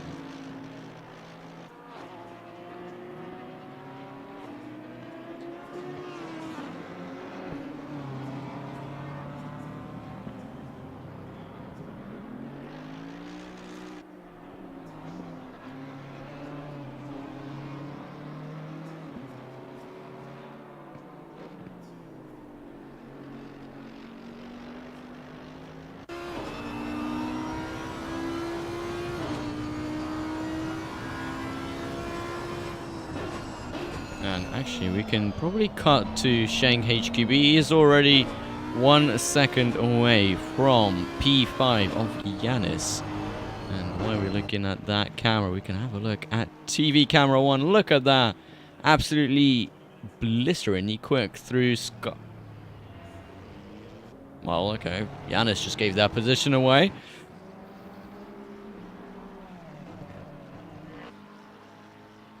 And that's another easy position for Schenk HQB. So far, he's had 2 people in front of him. Completely, well, take themselves out. And now he finds himself in 5th place, 20 seconds behind Yanni Vinica. Yoni, I think. It's Yoni, isn't it? I can't see. It is Yanni Vinica, yeah.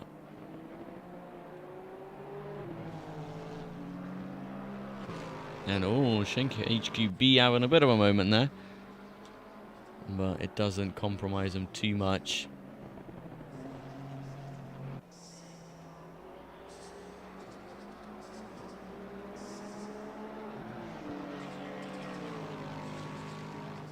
As he is quicker overall than Yanis Poos McCanns.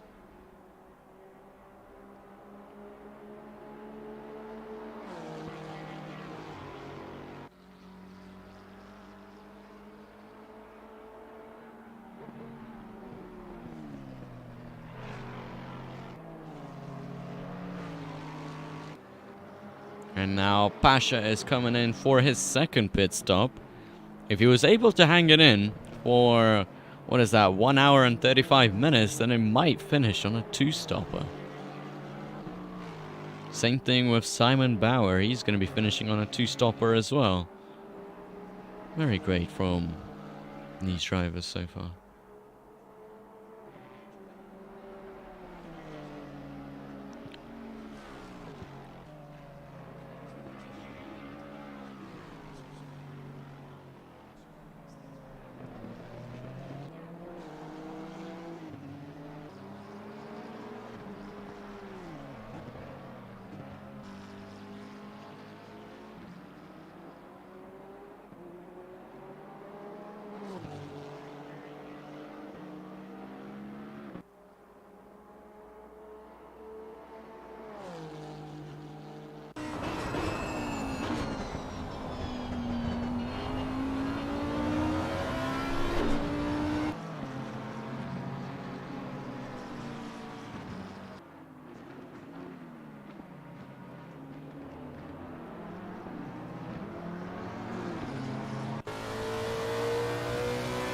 And oh, hold on. Why is the auto camera not picking this up?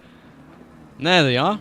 And that is Lars Breitenstein fighting with Christopher Bellamy for 12th place. They were much closer than this before. They've also got Heyo Horman behind them, just to keep them company.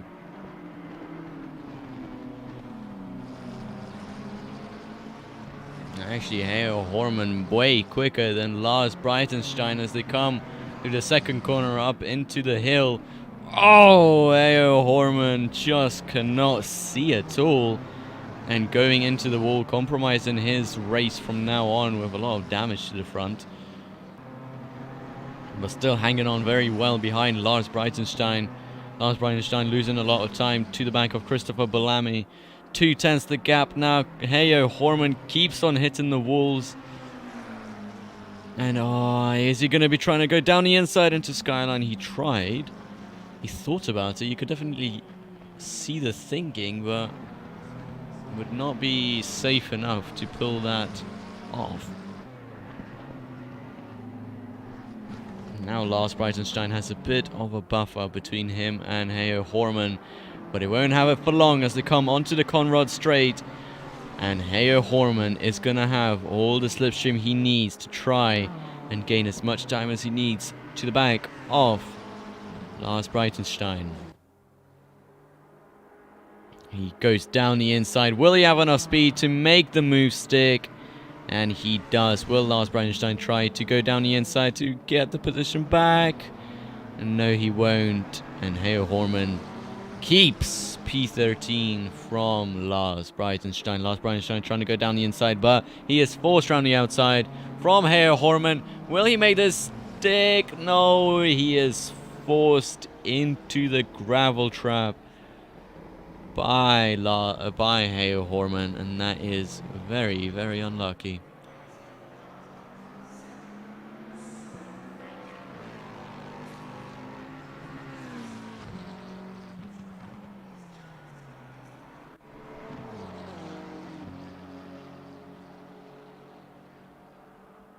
No, and Andre Lloyd and Petrovics having some sort of collision. And oh, there we go. Andre Lloyd, he's in the wall. We can actually have a look at what happened. So Andre Lloyd, he is just rolling down the hill. Behind him is Petrovics. Oh no, it wasn't. Oh, Petrovics moving when he was in an unsafe position. And that is not what we like to see at all. What was that? Well, at least Andre Lloyd has continued his move. But it definitely has compromised his car. As you can see, it is pretty damaged, pretty messed up.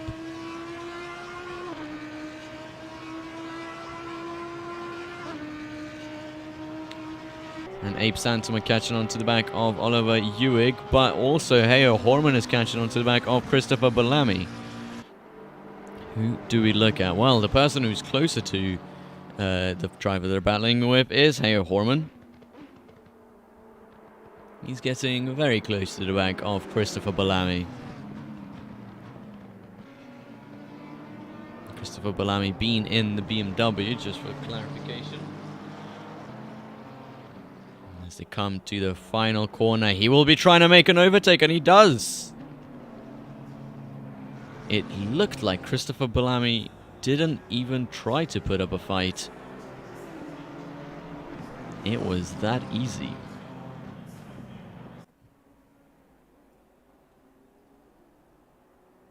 Well, now we can cut to the race between Abe Santoma and Oliver Ewig. Oliver Ewig being in the nice orange and blue Honda up ahead. And Abe Santoma being in the Porsche RB Racing.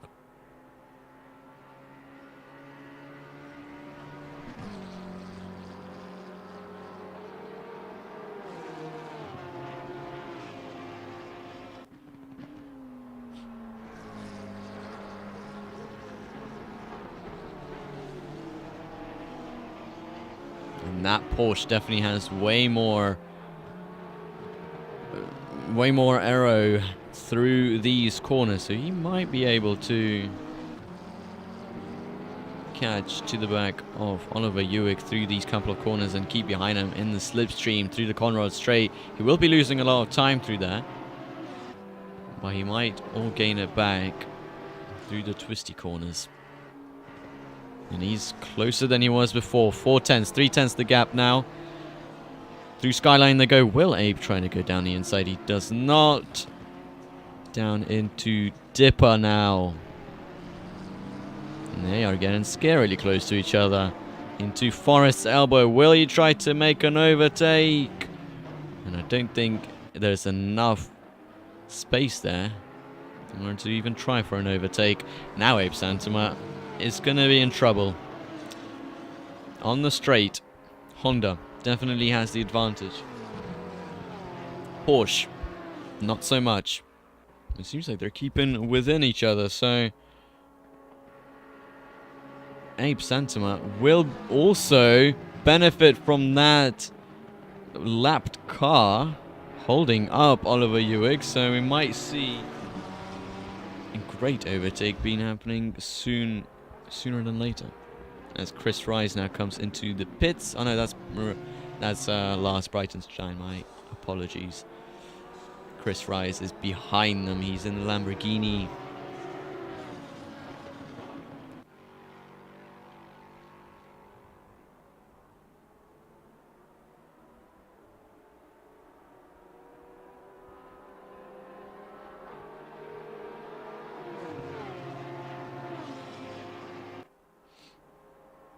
And Abe Santama now not so close to the back of Oliver Ewick as he was before.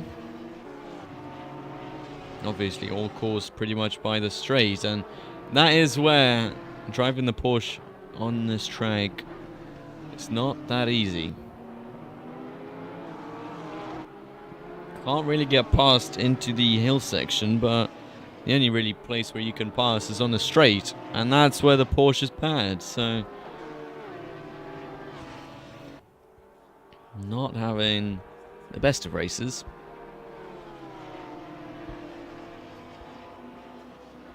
He really is looking down the inside of Skyline now. He's possibly scouting out an overtaking place for next lap, or maybe he can get a good slipstream here, a better exit, try and get him done on the straight.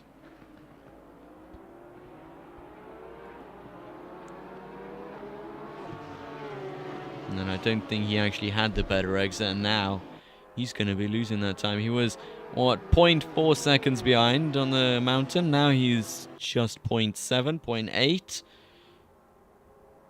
And that gap is increasing to about a second. Which must be pretty infuriating for Abe Santama.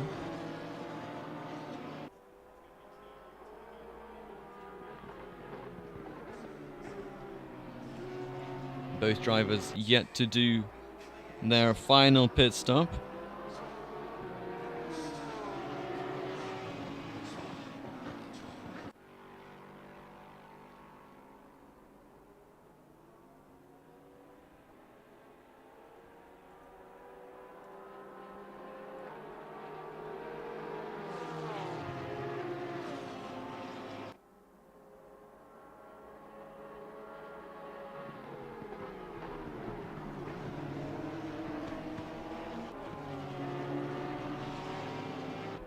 Abe Santama still 3 tenths behind, but not close enough.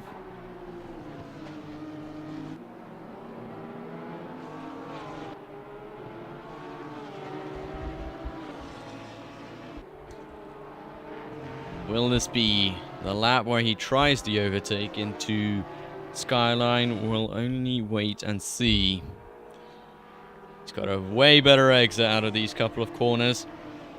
And might try and not go down the inside. He didn't. And that is spoiling the afternoon for him. Lap by lap, he is getting slowed down.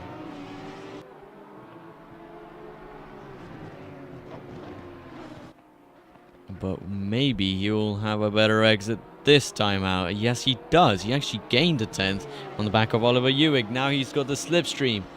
Might this finally be the time? Oh, there's a lot of polystyrene boards over there. Ape Santama 3/10 the gap. 2/10, 1/10. Now down the inside. And will the overtake stick? Yes, it does, with a little bit of a drift as well. Just for good measure, Ape Santama moves up into 7th place.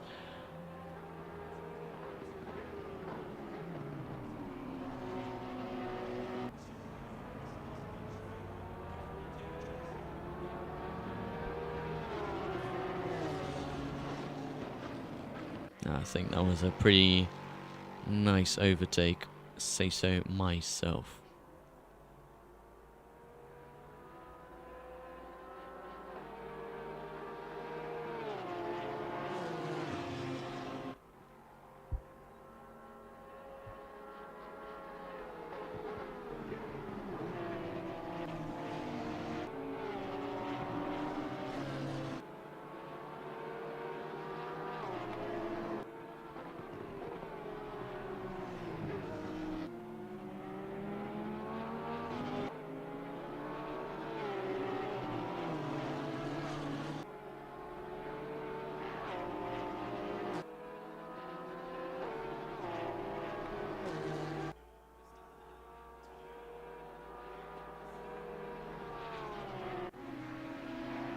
Yoni Vanica just lapping Shabo right now. Still keeping it in 4th place. You see Thilo Kosh as well. And Eric Gessel and I think Hepburn both coming out of the pits. And you see Sheng HQB having a bit of a traffic jam ahead of him.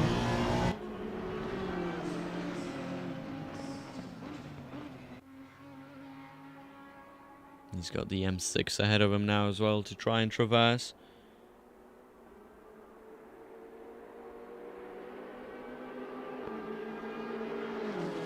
And the M6 not giving up at all, it looks like. Only now given the position, so well done for letting them by.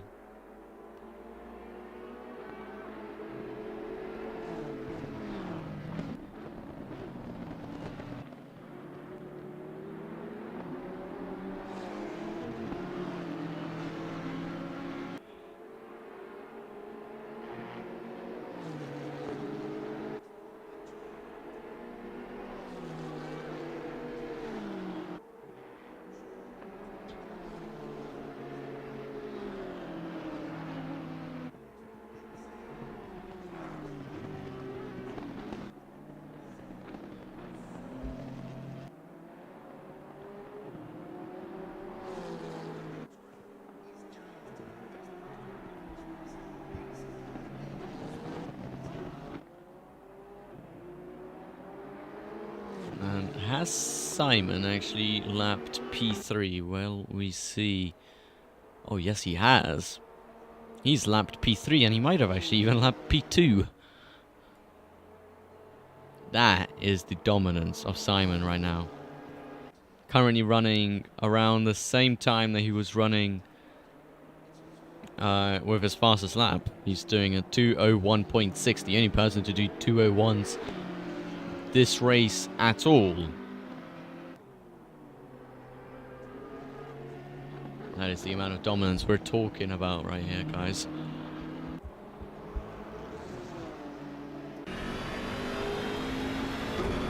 You see Patrick Starr here also defending from, well, what it looks like, actually fighting with Felix Palin. Yeah, there we go. The gaps have now turned on. And now, down the straight towards the second corner. Patrick Starr, will they have enough speed going into this corner to be ahead of Felix Palin? Yes, they do.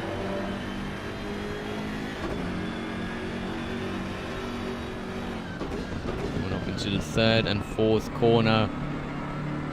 Very easy to mess it up when you're following behind. Felix Palin not doing that though. He is keeping it nice and tidy. Falling behind a bit, but not too much.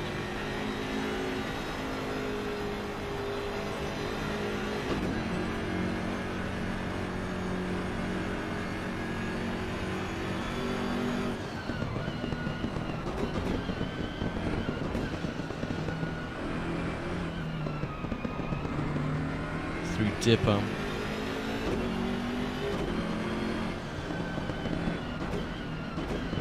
And onto Forrest's elbow. Felix Palin still doesn't have enough time to catch up.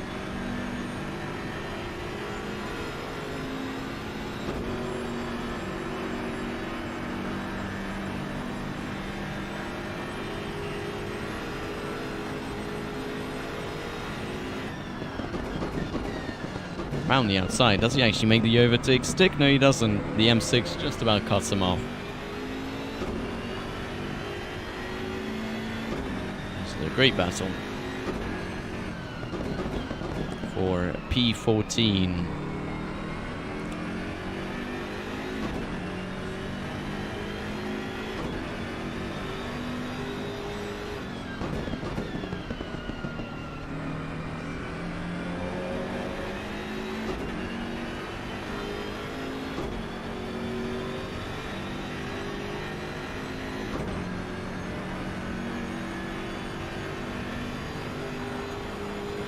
Still, Felix Palin not able to catch too much to the back of the M6 of Patrick Starr.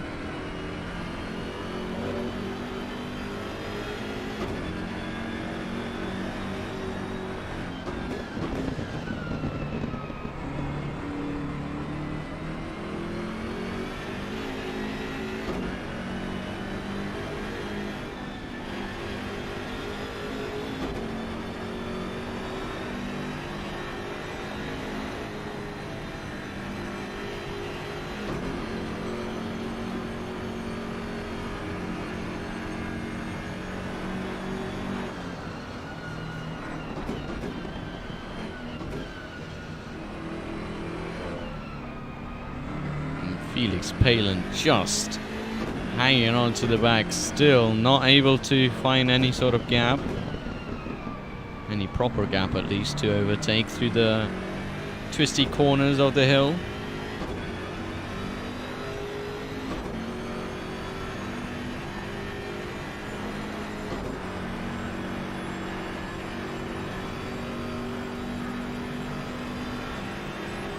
Felix Palin in the slipstream, but it's not enough compared to the top speed of the M6. Absolutely not enough. And we're going for round 2.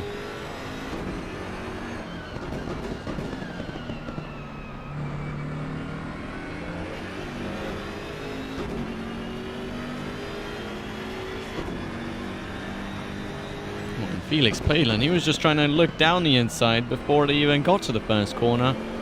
And that did kind of intimidate Patrick Starr, and now Felix Palin will be moving just about in front.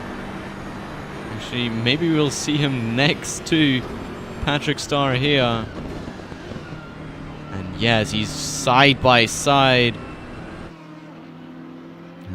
It was still not enough at all over there in order to get ahead of Patrick Starr. But he was down close, and Felix Palin, he's got the run now.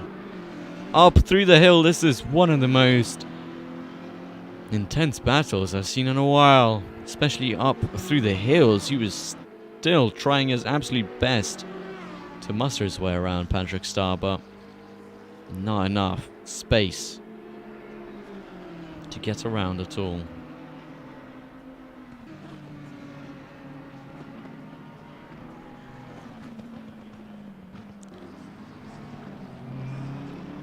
Eric Gessel now coming into the pits for the 4th time, it looks like. And oh, Felix Bayland having a very, very harsh moment over there.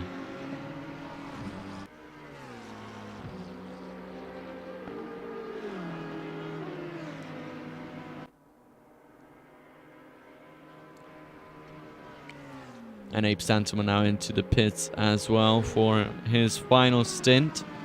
And another retirement. In the form of... I remember there being 6 Americans and now there's only 5.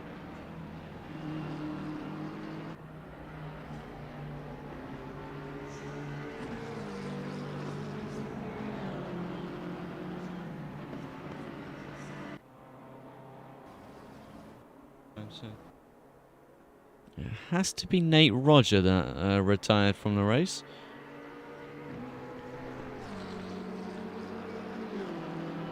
And by the way, Patrick Starr getting ahead of Chris Rise.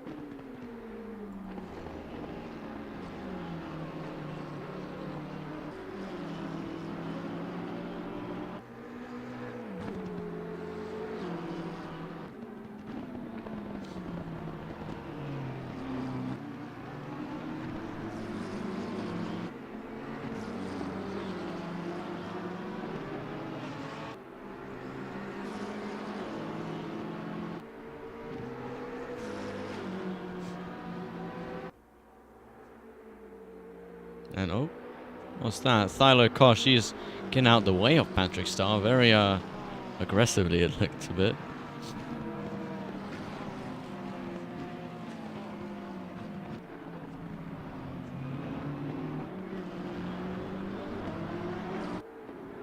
As now Roland Schmidt comes into the pit as well, putting Alexander Fedotkin in 2nd place respectively. And I think he might even put Ronnie Vanica in 3rd place if there is enough time, and I think there is. Yes, it is. Ronnie Vanica now into 3rd place. Not sure if they still have to do a pit stop, but if they don't, then they're up for a very good 3rd place finish.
And it has come to my attention that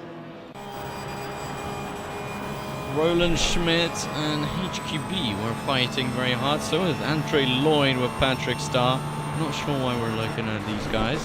Eric Lloyd. He is fighting with Patrick Starr, the M6 that Felix Palin was fighting with. And well, that was an easy, that was a weird overtake. That was not an overtake that I would think is the correct thing to do, as Abe Santama now laps Eric Lloyd as well. You should just want to have a look. That overtake was a bit sketchy, all I have to say. This is the replay of that Eric Lloyd, Andre Lloyd, was it? No, it was Patrick Starr. Completely down the inside. Well, I guess it wasn't even that bad. It was just Patrick Starr given all the time and all the gap that Eric Lloyd needed. So apologies for blaming Eric for that. That was a clean overtake.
Sadly now, Yanni Vanica and Simon Bauer both coming into the pits alongside Laurent Rollet.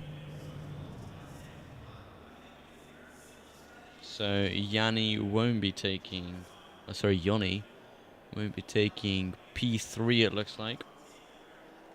Andre Lloyd having a yellow flag moment alongside Josh Buckwater, so not great. Oh, there is Andre Lloyd. There is Andre Lloyd again.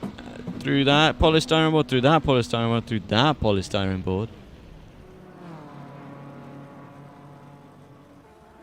And he has returned to the pits. Or has he returned to the pits? Yes, he has. I was thinking that he might have left, but he didn't. Unlucky for Andre Lloyd. It's his, I don't know how many pit stop. It's his 4th pit stop.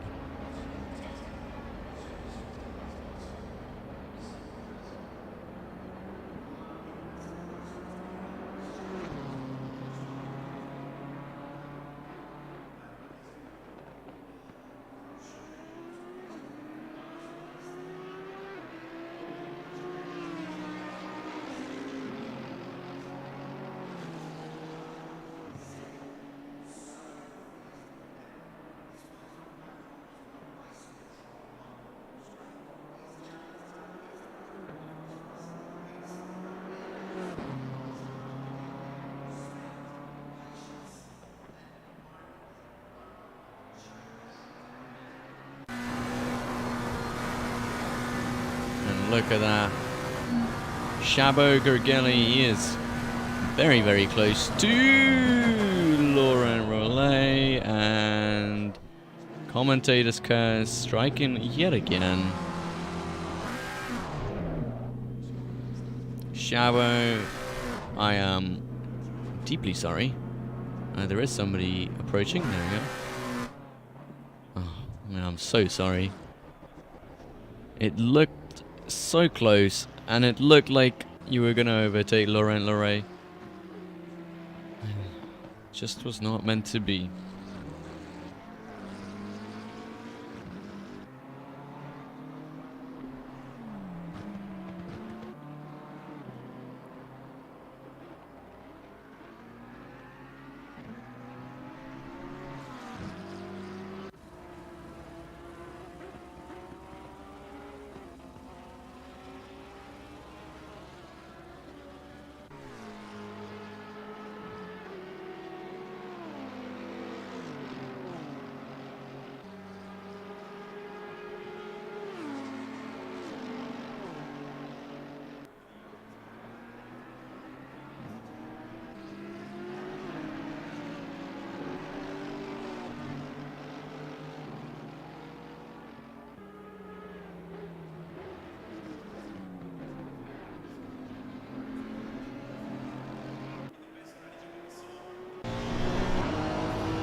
Seems like I was wrong though about Santa Nevada and the Finnish racing team.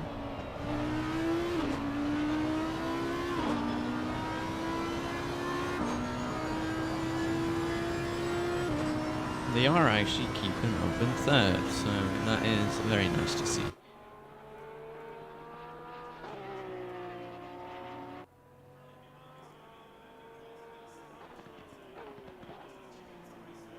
Looks like we've also lost Josh Buckwater, weirdly enough. And we might actually find out the reason soon. He's typing in chat.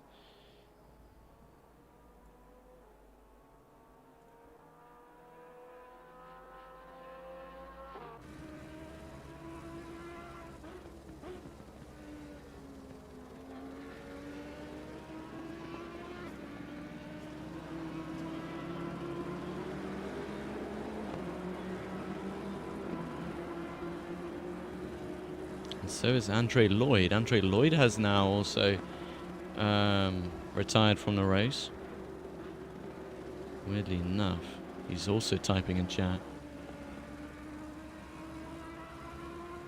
Well, that was a nightmare.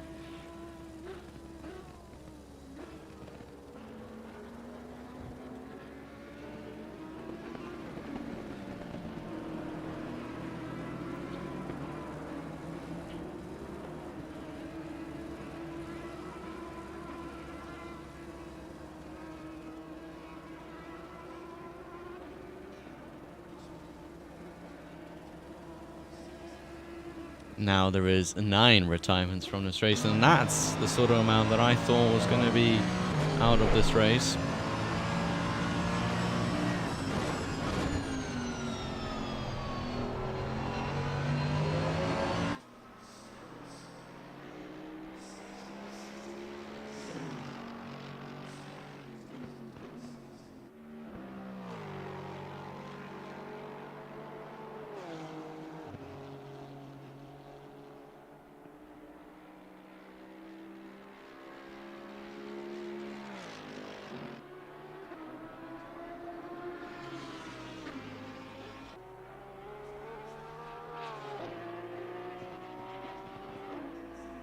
Oh, at least we've got a second Lloyd, Eric Lloyd, driving for ZDR boys.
Laurent Rollet. He's gonna try and get that position back from Patrick Starr.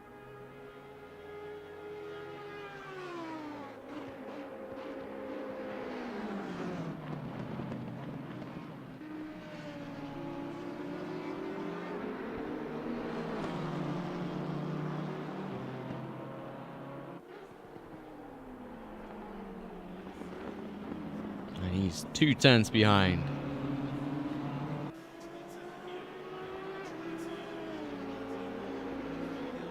And will he even be ahead before turn 1? And I think that is the case. But Patrick Starr is not going to be happy with that. He tried to get him around the outside, but that wasn't enough at all. And Laurent Rollet is now ahead by over 2 tenths going into the hills.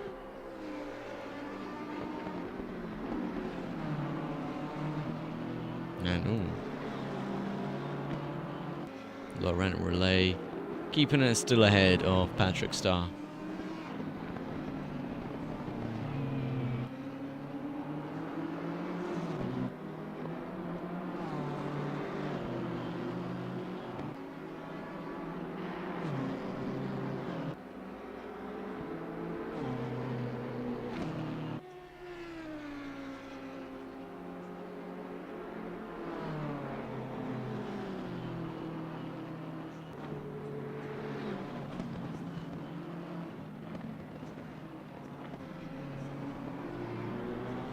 Milius still alive. Best of luck to him. Yeah. Milius is still alive, indeed.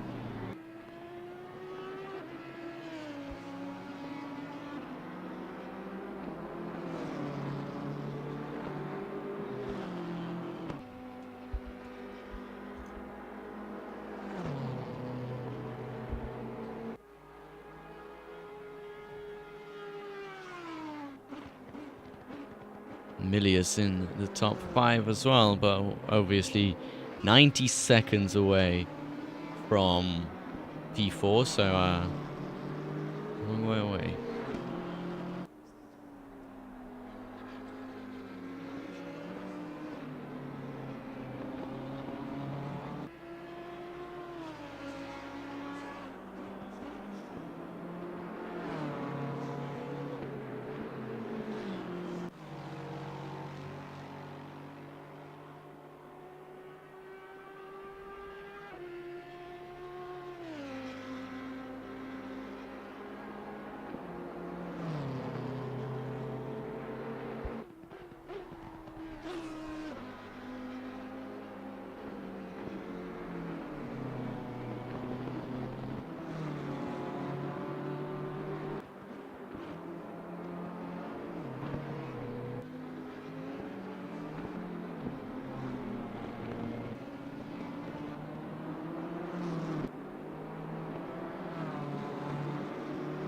And oh, look at that. Simon Bauer sets an A. Quickest lap time of the race of a 2:00.8. That is, well, I'm not even sure what he's trying to say anymore. That is way too quick. And I'm not sure, but he might lap Alexander Fedotkin. He hasn't lapped him yet. He still has to do that. So P1 might lap P2. I'll be honest, Gurgley isn't doing good for a Hungarian. He's doing his absolute best, I think, here.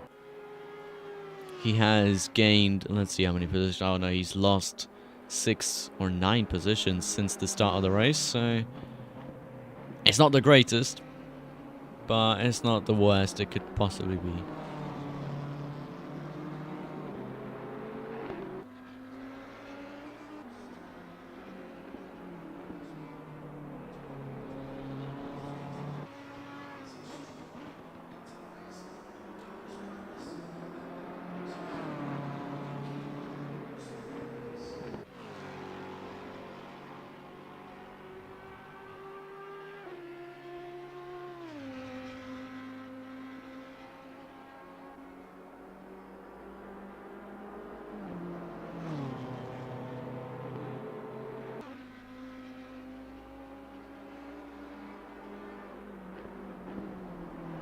And Alexander Fedotkin coming into the pits, which will now make Simon Bauer officially lap P2.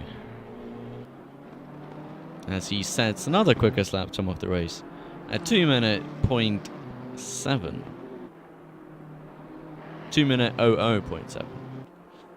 And he laps P2 to come across the line to set laps number 69, yeah. Funny number.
Me and Lloyd came from P27. Damage now. Great race.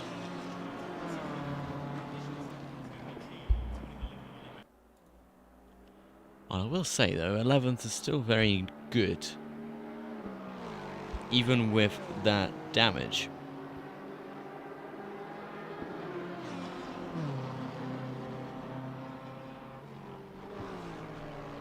Here we go. Oh no. Well, yeah, there is Laurent Rollet.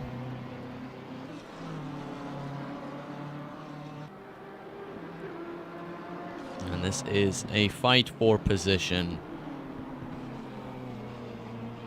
For 11th place, to be exact.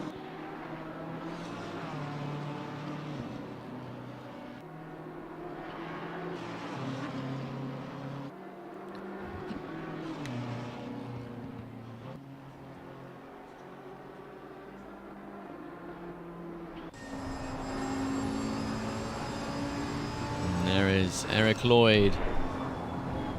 Just about fending off Patrick Starr as Hans Coe overtakes Yanis for P7.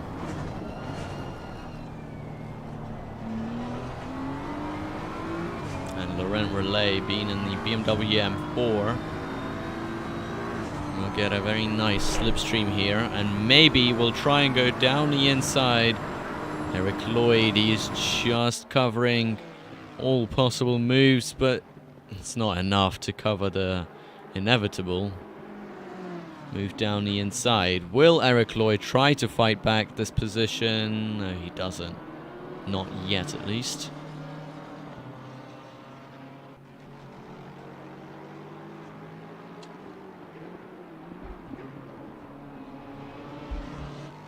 And Eric Lloyd was close.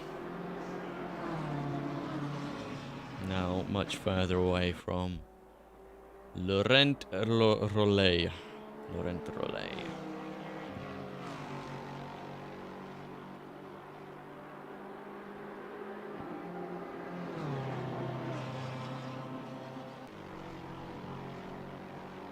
Sit and ducks, lol.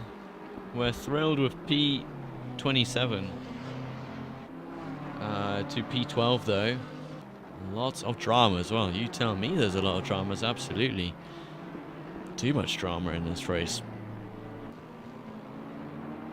But still more than half the grid racing, so that is always a positive. Especially when it's such hard conditions. Nighttime, Bathurst. The only thing we could really throw at this race is rain, but I don't think that would be too fair on the drivers at all.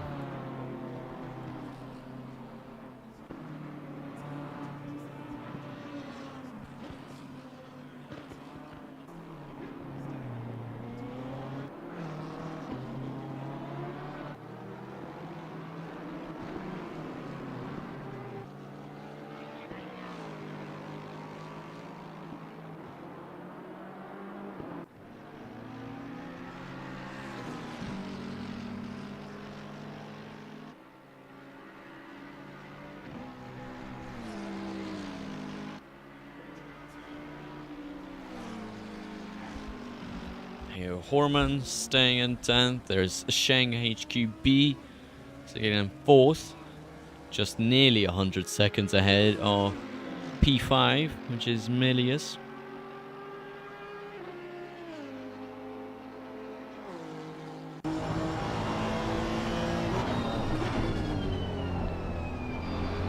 And sadly, our team, Abe Santama and Leon Staplefeldt, only in 6th right now.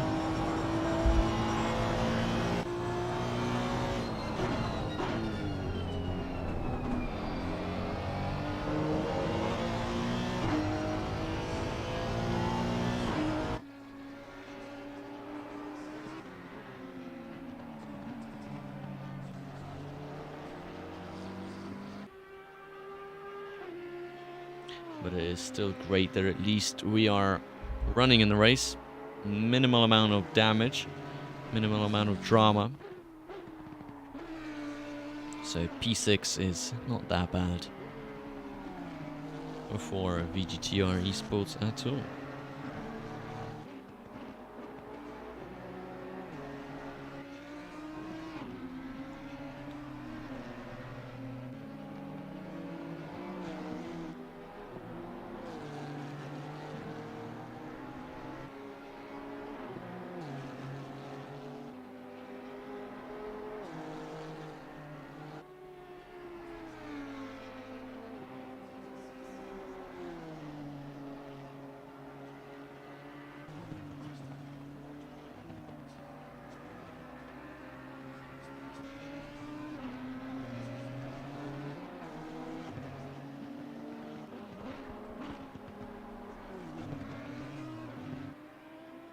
Oh, look at that. Simon Bauer having a bit... Oh, no, that wasn't Simon Bauer. That was somebody in front of him having a bit of a moment.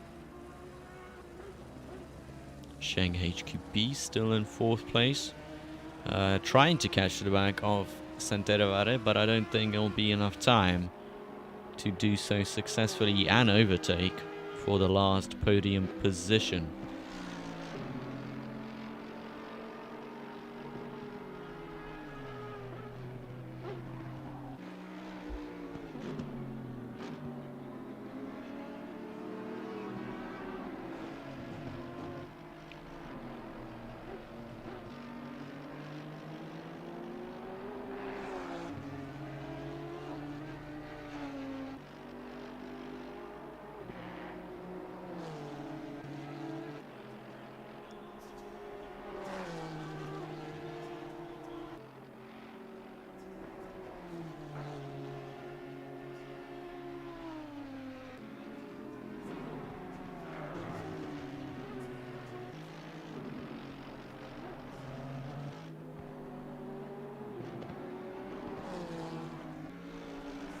But Sheng HQB is really catching to the back of Santeravare.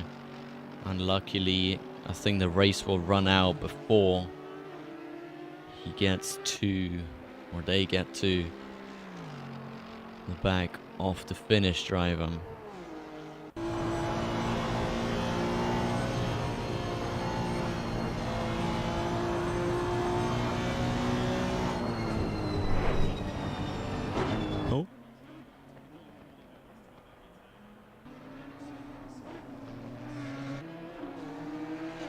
Roland Schmidt just letting Simon Bauer through.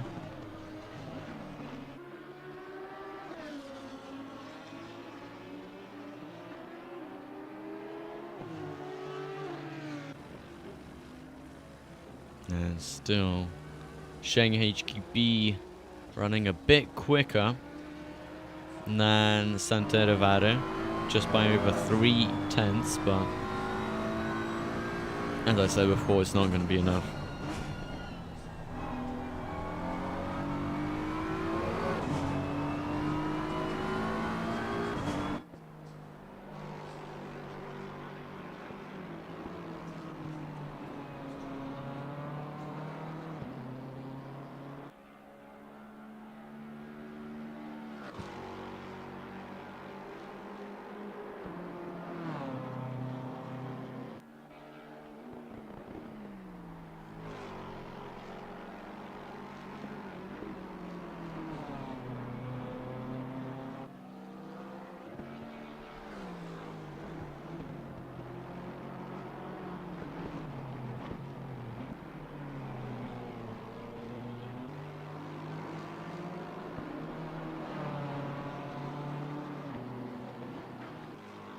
How about we have a look at some other streams? At least I want to have a look at some other streams.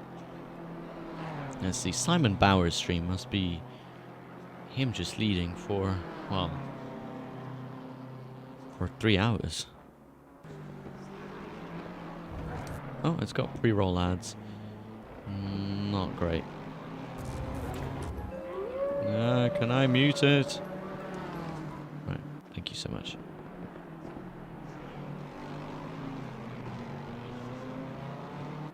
He's had, what is that, 110 gift subbers? Jeez. So many people gifting to Simon Bauer. I actually want to have a listen to it.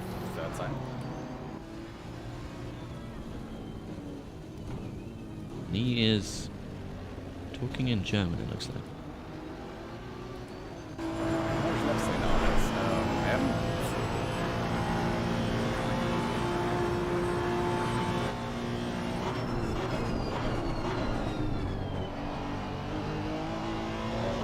And Pasha has actually gone into the pits. Not enough fuel, it looks like, for Popinakos, so sadly they will be losing second place and third place, and not even finish on the podium.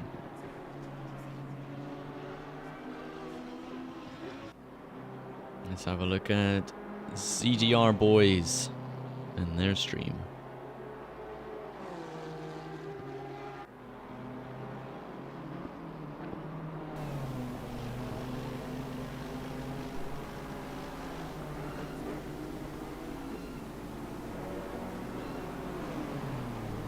And it's just static.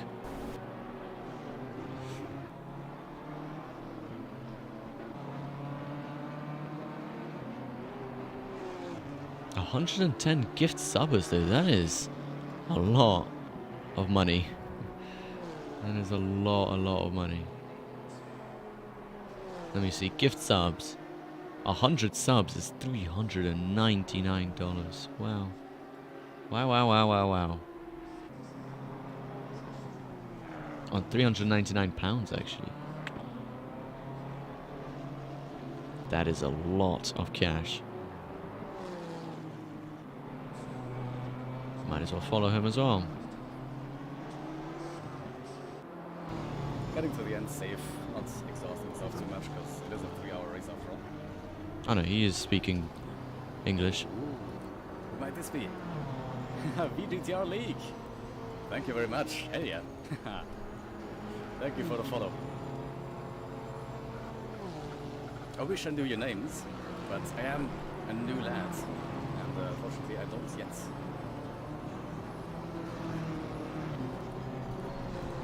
That is a very dominant race though by Simon Bauer.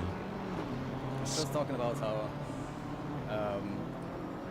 I am kind of surprised that I am this far ahead because I haven't been pushing really. I had a few push laps in there when I was getting my fastest laps. Since then I've just been focusing on staying safe. Not driving too hard, not exhausting myself too much.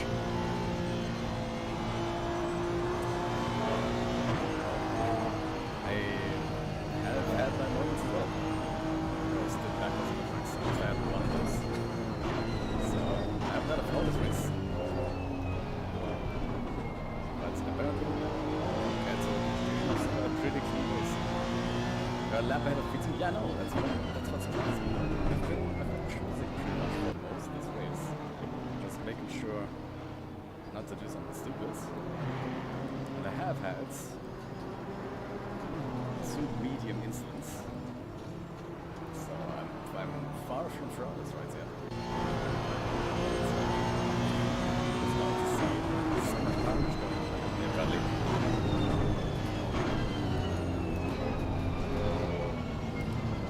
I mean, it is a fun event, and it is at night, so probably a lot of people haven't practiced that much. And it is a bit of extra added difficulty with the darkness. So that explains something, I guess.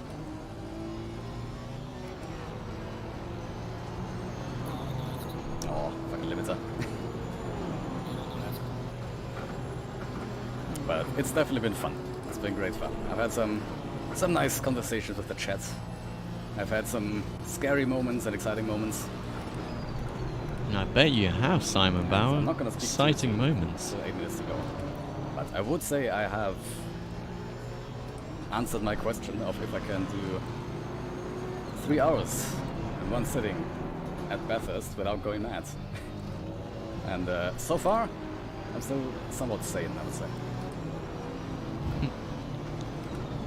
Everybody around him is blue, and he's that's Honda absolutely does make it crazy. difficult at times.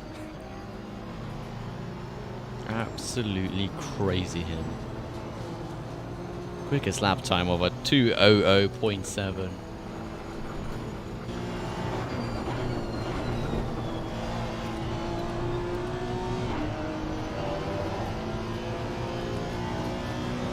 Get to a pit stop for fresh tires and improve the fastest lap. No. Yeah, yeah. You should At this push point, for honestly, 59. I've been driving for 3 hours. I'm happy to just cruise home. I don't want to have another push lap. I have already proven myself. Obviously, Oh, jeez, that was close. that is a scary place to let someone pass, but That was guess very it worked. scary. I did get a little too close to him for my taste, though. But I don't think I've ever had to go around the outside of someone on that corner, so that was my first experience of doing that.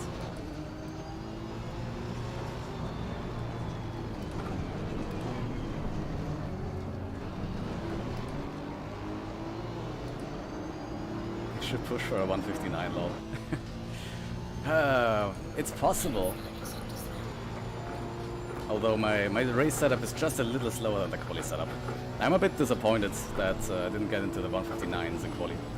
Definitely would have been able to on a perfect lap, but oh well. This man is crazy. Diamond Bauer. You can see I'm getting a bit Oh. exhausted from all of this. The Honda is not an easy car to drive. The Honda is definitely an exhausting car. Bathurst is an exhausting track. So I am happy to just get home and call it a day.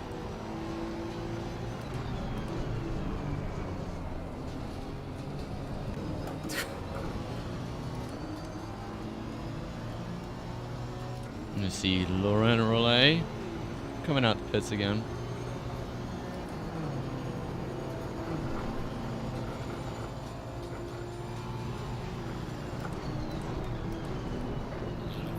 What's happened here? Coming out of cutting. Okay. Just want to have a look at who the Simon Bauer is. Corino.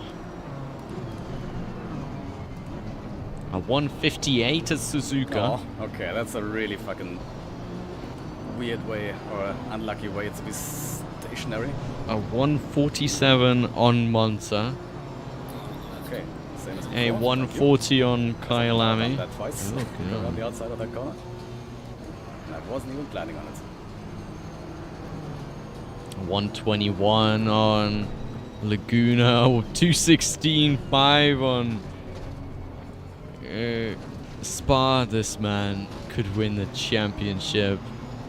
In the Season 6 championship if he really wants to.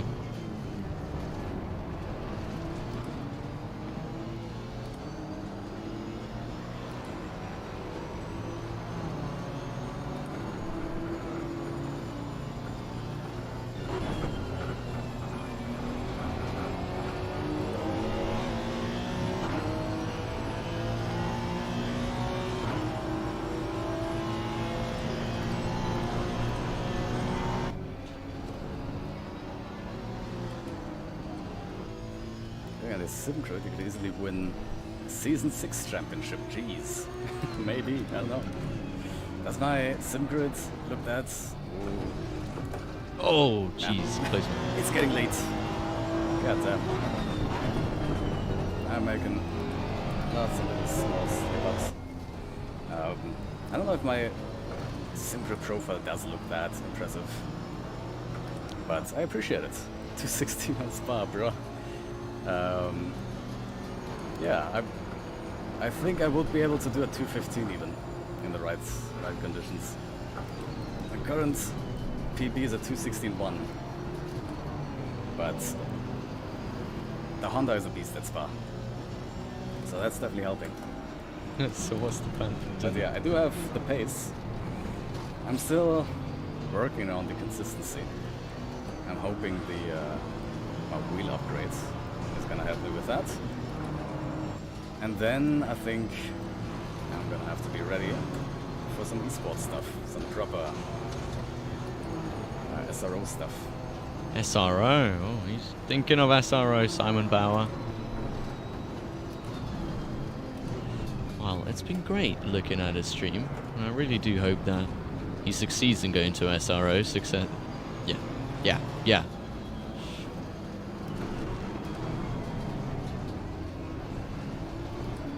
Because he is one talented Lap driver. times. Okay, the lap times too. Yeah, that's fair enough. I can see that. I appreciate the compliment though.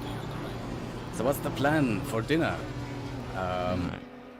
Well, Carino absolutely... He's blasting. He is way too quick. Way too quick. That's all I can say. So, all the luck to Simon Bauer in his future endeavors. Because that is an astonishing race from him. Even with all of the weird and wacky moments he had, he still has done just so well to dominate the race. Lapping P2, I think, twice. And by the way, HQB has gone into the pits, and that gives Pasha the P3 that he does deserve, I'd say. Well, not I'd say. He does deserve it. Let's keep it that way.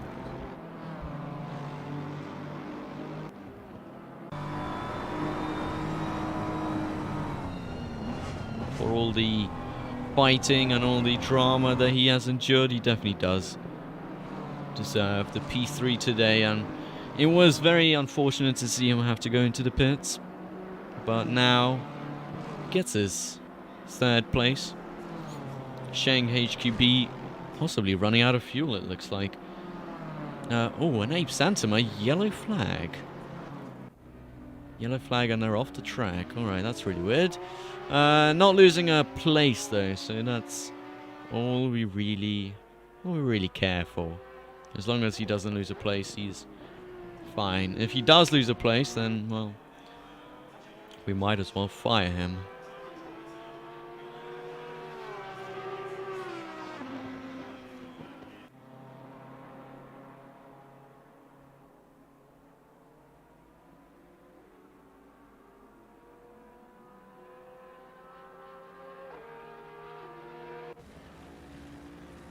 Nate Roger down in 16th place. Not sure if he has enough time to overtake Hepburn, who's in the pits right now.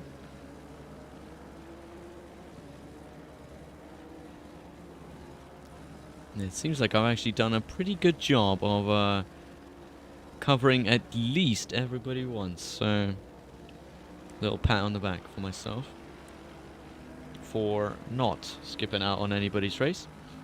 And looking at least everybody, at least once. Absolutely fine. The person we've looked at most is Laurent Rollet, and that kind of does make sense with how much drama that they've been in.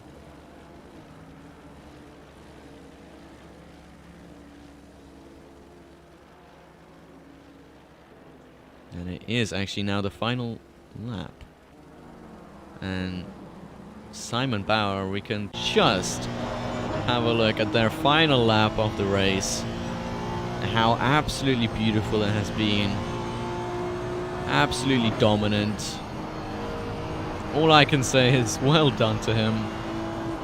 And, well, geez. And actually, I might... Why is the autopilot on? I'm gonna have a look at Simon Bauer, and we can actually see his reaction during when he crosses the line. Currently, we're on a pre-roll ad, so not sure if that's working into my favor at all here.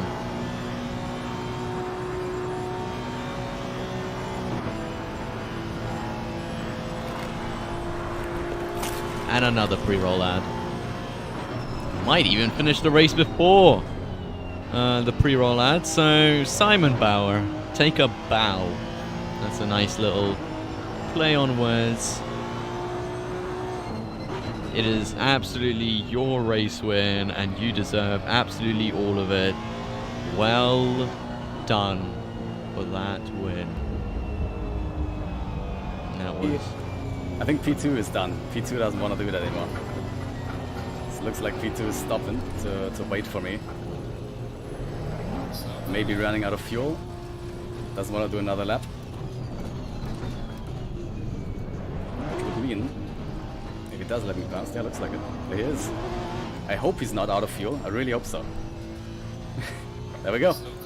We have now lapped the entire field twice, and there's someone else letting me pass. Wow, wow, There we go. Look at those donuts. God damn.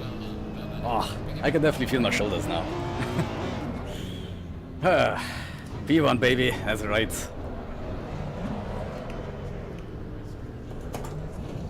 Look at those donuts. Beautiful. You have to do it from a beautiful, stand. beautiful. What is this? What is this? You know there was a wall here. Basically, you have to do it from a standstill. Donuts on the Honda. Well, all I can say is, well done to this man. Simon Bauer for finishing first. Then, Santerevare for finishing P2 and Pasha Popinako for rounding out that final podium position. Absolute dominancy for Simon Bauer, finishing I think 2 laps or 3 laps ahead of P2. And obviously would love to see him again in our races. Wow. Well, that was definitely some race. Turn 1, lap 1 was not something that was supposed to happen. I think about 5,000 people died.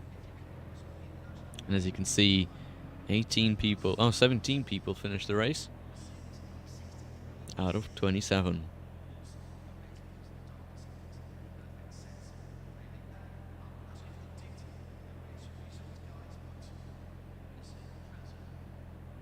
Well, I hope to see you again next week for the Porsche Cup 992 race.